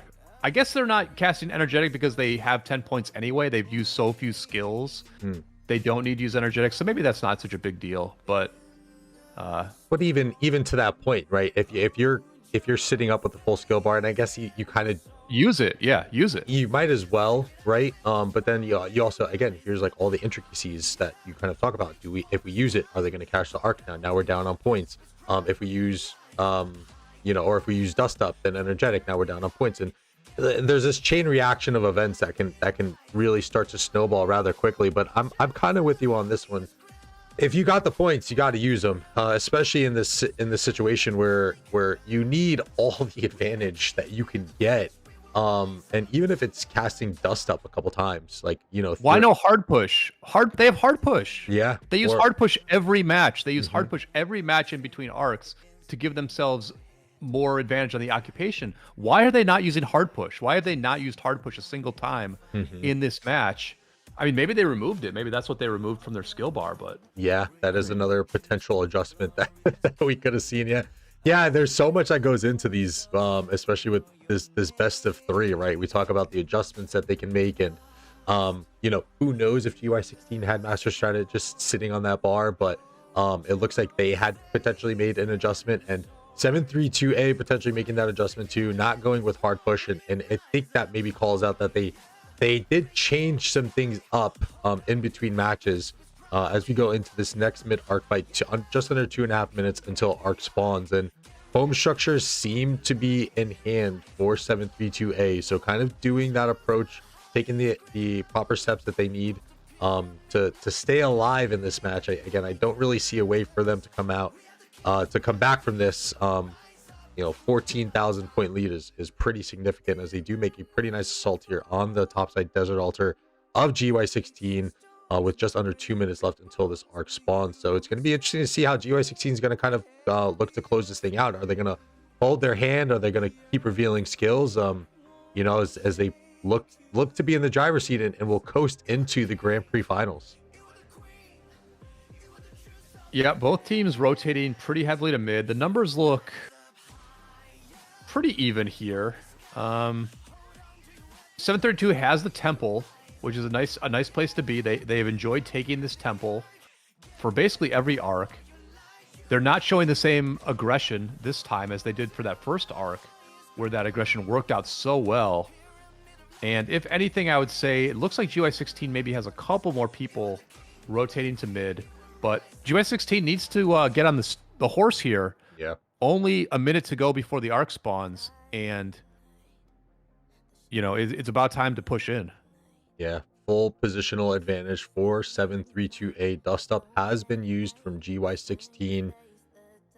We expect that they have the point advantage potential. Actually, no, both teams are sitting with both 10-point skill bars. So we'll have to see what 732A has up their sleeves in terms of skill point usage. And I think if you're 732A here, look, this is kind of out of hand. I don't see a way for them to get back in it. But let's go in and let's win this mid arc fight. Let's start to build some morale back up and start to get like a small win as we look forward to tomorrow's match in another best of 3. So like if I'm them here, like this mid is important, at the very least for morale, to start kind of bringing people's spirits up a little bit. Yeah, absolutely. They've got a lot of matches still to go. To the Death now cast by GY16 and Heaven's Grace. So 12 points got used mid by GY16. Heaven's Grace also used by 732A. They used 9 points mid. So 12 points against 9 points here on this mid fight. Real big advantage for GY16 in terms of skills being cast. 732A getting that first pull. Our carrier does go down, but this thing is turning really blue really quickly here, Brian, as 732A cannot get that kind of morale boost that they need in this mid fight, and GY16 is just running away with this thing. And that's what happens when you have the proper skill point usage, as Brian was alluding to. 12 points worth of usage here. Yeah, I mean, the dust up might have worn off. They used the dust up about 3 minutes earlier, but super good timing, right? They used the dust up at the exact point where once the mid fight kicked off, they were back to 10 points, and they were able to cast Heaven's Grace plus To the Death. No bog down on that 732A bar to counter Heaven's Grace. You've seen GY16 just liberally use Heaven's Grace multiple times in these matches because they know there's no counter for it. Although although To the Death does counter their own Heaven's Grace a bit. But yeah, dominant mid-fight win there for the blue team. Yeah, you gotta, again, it kind of alludes to like the homework and the scouting that these teams need to do, right? Like if you know a team has and this is exactly what GY16 did. Like they just looked the more prepared team, right? They knew in the last match at 732A was going to come out and swing that to the death, or it was a potential. But this is where proper preparation is going to help them, where they know that that's an option, and they probably practice that option at least 1 or 2 times. And you're seeing that same thing here too, where they just look like the more prepared team. 732A not having the bog down for a key skill that GY16 is known for using. So again, a lot of what goes into these matches, especially when you have such an extensive break that these two teams had, 2 weeks while all this other madness has been going on, just doing your homework and just getting your team prepared. And GY16 is definitely looking the more prepared team today. They've played very well. They've been very solid. That's sort of the scouting report you gave us before this match, was that GY16 was going to be a very solid team. They hadn't played a team as accomplished as 732A before today, but they absolutely were able to handle everything that 732A threw at them. Mm-hmm. 732A, this high-flying team that has pulled one upset after another in the Osiris League. Their antics finally came up short here against GY16. And there's just some question marks for 732A. Like, why did they do such a light escort on that first arc? Mm-hmm. Why was there no hard push being cast in between arcs? Yep, I think we have to say that GY16 played extremely well, and they played so well that it seems like they really took 732A off their game, where there were some unforced errors. Unforced errors definitely being made by the Sobek champions here. Yeah, which you don't really see. I feel like, and especially in this Osiris League, or this Grand Prix, I should say, I can't even call back in all the matches that we've watched. I can't recall back seeing that many unforced errors, let alone in like a series, right? So I think that just speaks to, you know, the impact that some of these big opportunity plays can lend you, and not only giving you a strategical advantage within the match, but, you know, just taking the composure and taking the wind out of the sails for your opponent, and, you know, faulting on things such as, you know, showing up a little bit late to your second match, you know, not having the proper escort on an arc carrier. All the things that you alluded to, Brian, are just things that we haven't traditionally seen in Grand Prix, and we've seen a lot of those errors being made here today. Yeah, I think it's a lot is on the shot caller's plate in these matches, as 732A does get a bit of a nice attack here on the Desert Altar, because it's like, you know, back in the day, Dan, like, okay, an arc's about to spawn, so you just send everybody mid. Okay, like that's not like, it's not very complicated, right? But now there's like these precision decisions being made where it's like, okay, for now we're gonna send 3/4 of our marches to mid, 1/4 of our marches are gonna work the sides, but then if we don't like what we see mid, we're gonna, you know, pull some of you back. But if we like what we see mid, then we'll use master strategy and warp some of you. So you all gotta get to this one circle in time.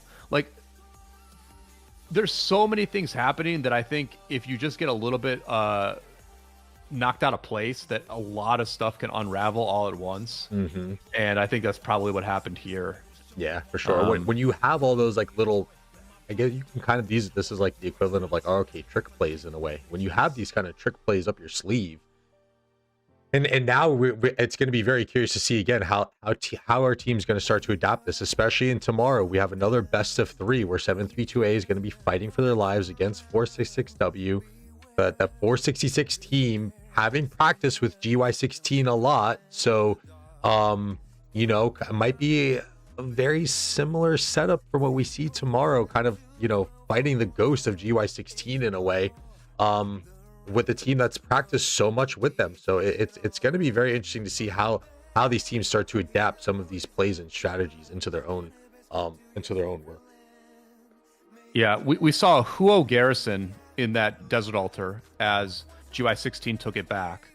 So the demoralization was so high that they couldn't really even switch to the best case captain there. It's hard for me to imagine that Huo William is going to be better than like a Joan Nevsky or something.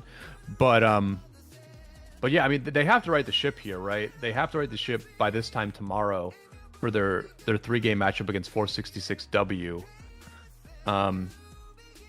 You know, and listen, you learn the most from losing, right? Yeah. Like you do learn the most from when you lose, when you make mistakes.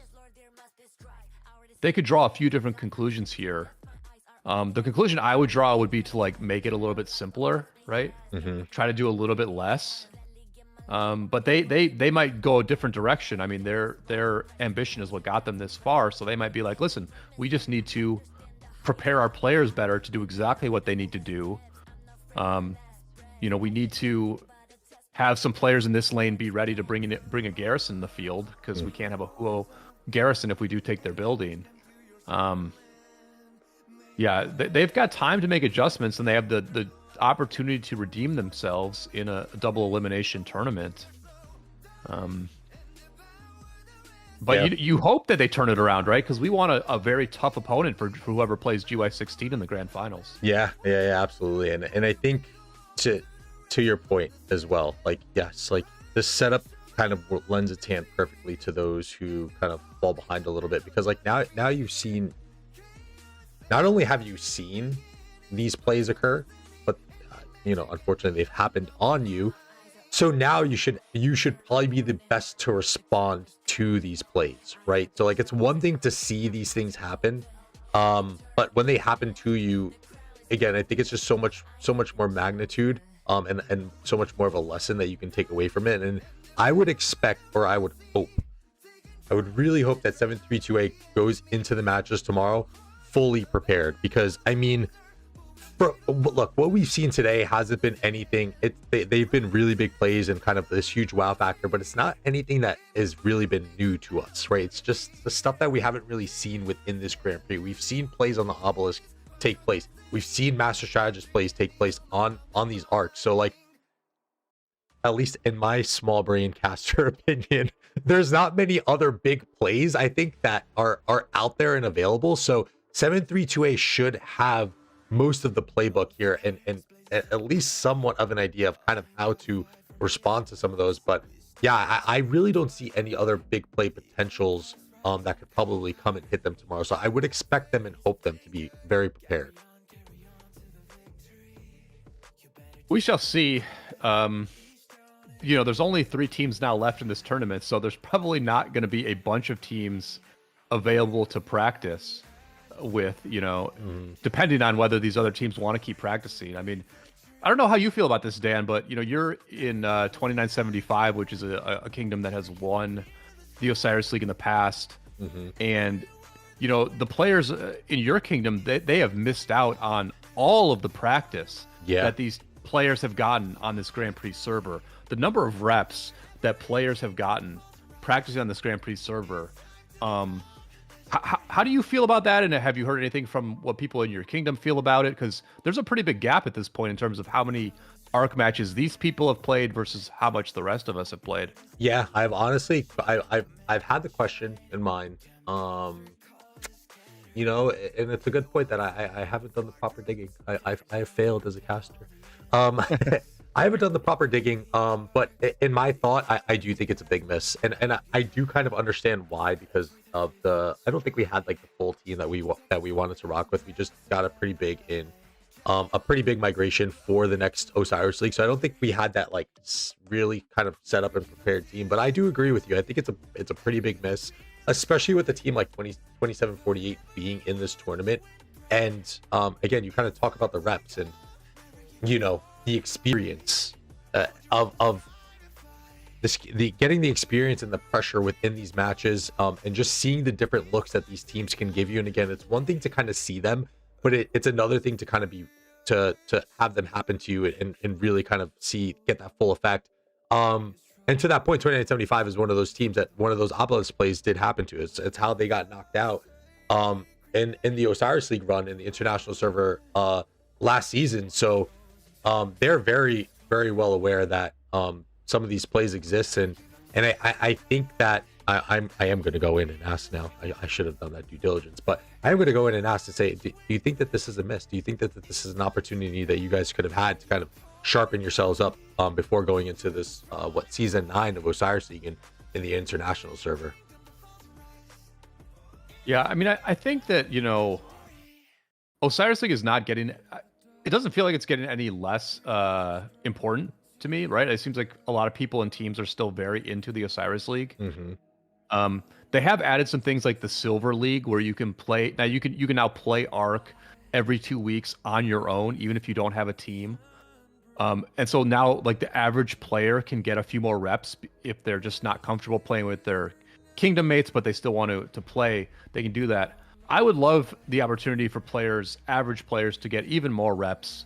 Maybe a practice match each week that you can play, get some very modest rewards if you play that match. You know, one of the cool things that happened in this Grand Prix is that these players got to play against, you know, Chinese teams.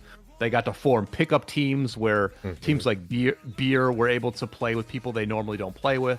I would love, as a regular Arc player, the opportunity to jump on a pickup server and play with people who I've never played with before, be teammates with people who I've never played with before. And that would be a chance also to mitigate the advantage that these Grand Prix players have by just all the reps that they're getting. Yeah, Brian maybe alluding, you know, kind of, you know, at Lilith, a little bit more customization on some of these Arc matches potentially, and I agree, and I think I've always loved Arc and Osiris League gameplay and all that, and I think just making it more open to more people, right, and just getting, we talk about those reps, just getting more reps, getting more familiar with the game, because there's a lot that goes into these matches, and again, these guys make it look so easy, but that's just because they've been doing it for so long. And I could only imagine the amount of reps that these guys have had, these two titans, you know, fighting it out in week 7 of this Grand Prix. But yeah, I'm totally with you, Brian. I think the more exposure that we can get, even the smaller players on within Arc and kind of formats like this is nothing but good for the game and for this format in Osiris League itself. Yeah, and you even think about whether with potential pickup matches, right? You could do it with your own equipment, or you could give everybody a Grand Prix format, which would probably make people like be really into it, right? An average ROK player, if you tell them, "Oh, we're going to give you all the commanders, and you can use them once a week in a practice Arc match," you'd probably see a lot of popularity for a format like that.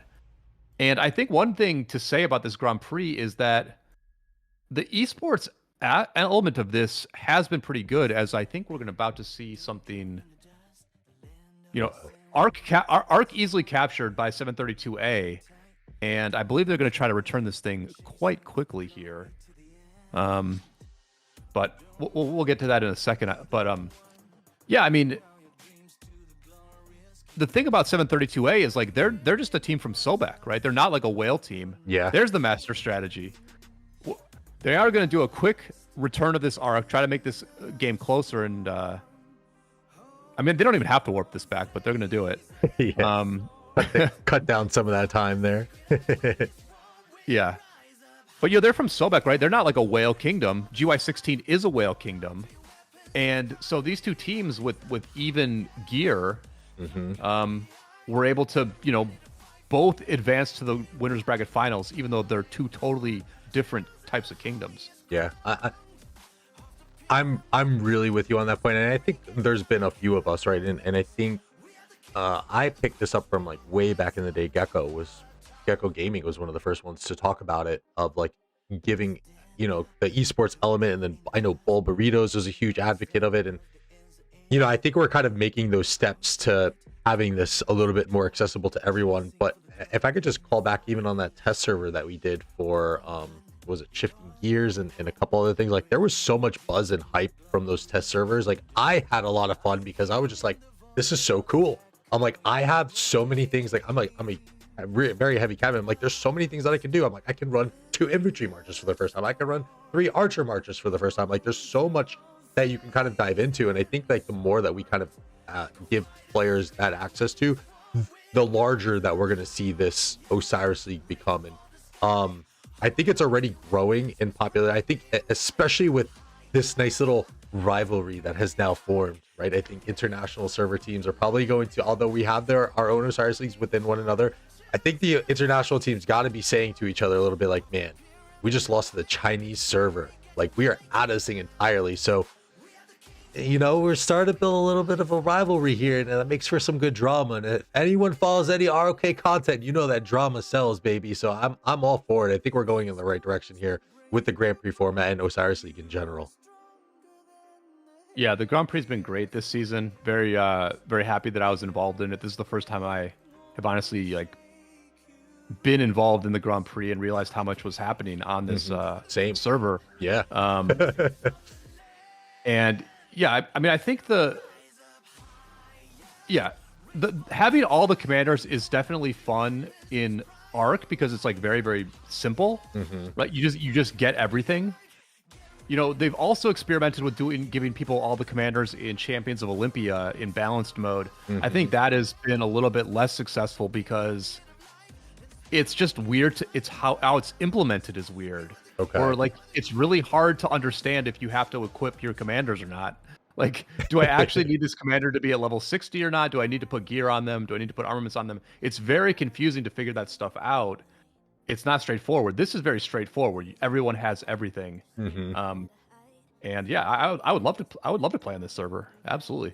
Yeah, you and me both, my friend. I even remember like when I had gotten the approach, and I was like, in the back of my head, I was like, man, I was kind of hoping to get onto a team.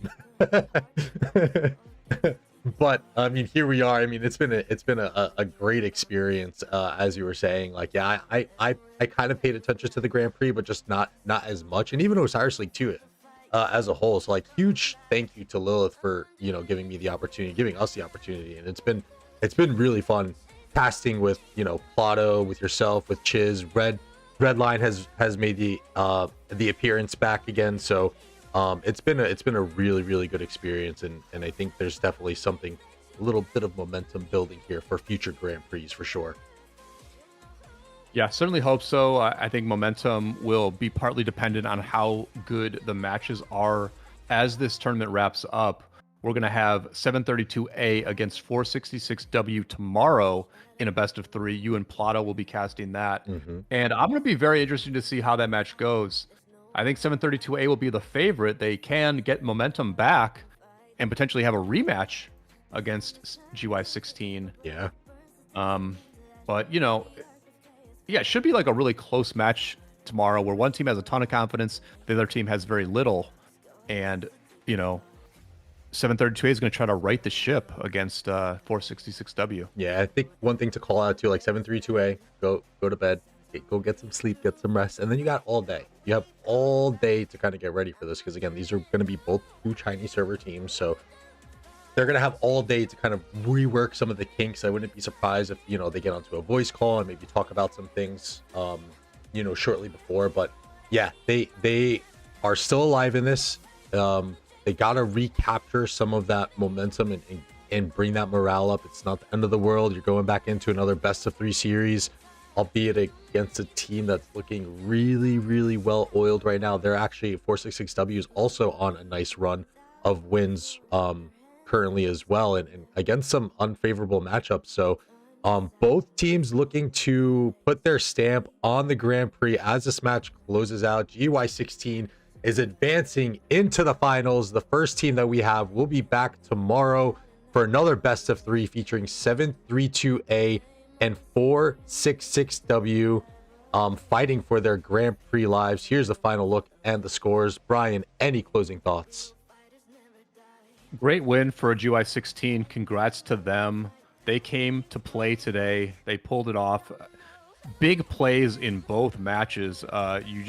have to give them all the credit in the world for a 10 out of 10 performance today.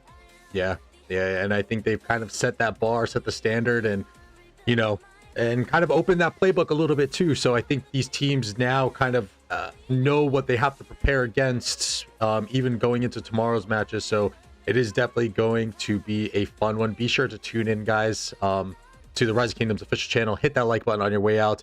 And Brian and my YouTube channel links are in the description down below. Be sure to throw us a subscription on that. For Brian, I'm out. I'll see you tomorrow. Love y'all. Thank you so much. Peace.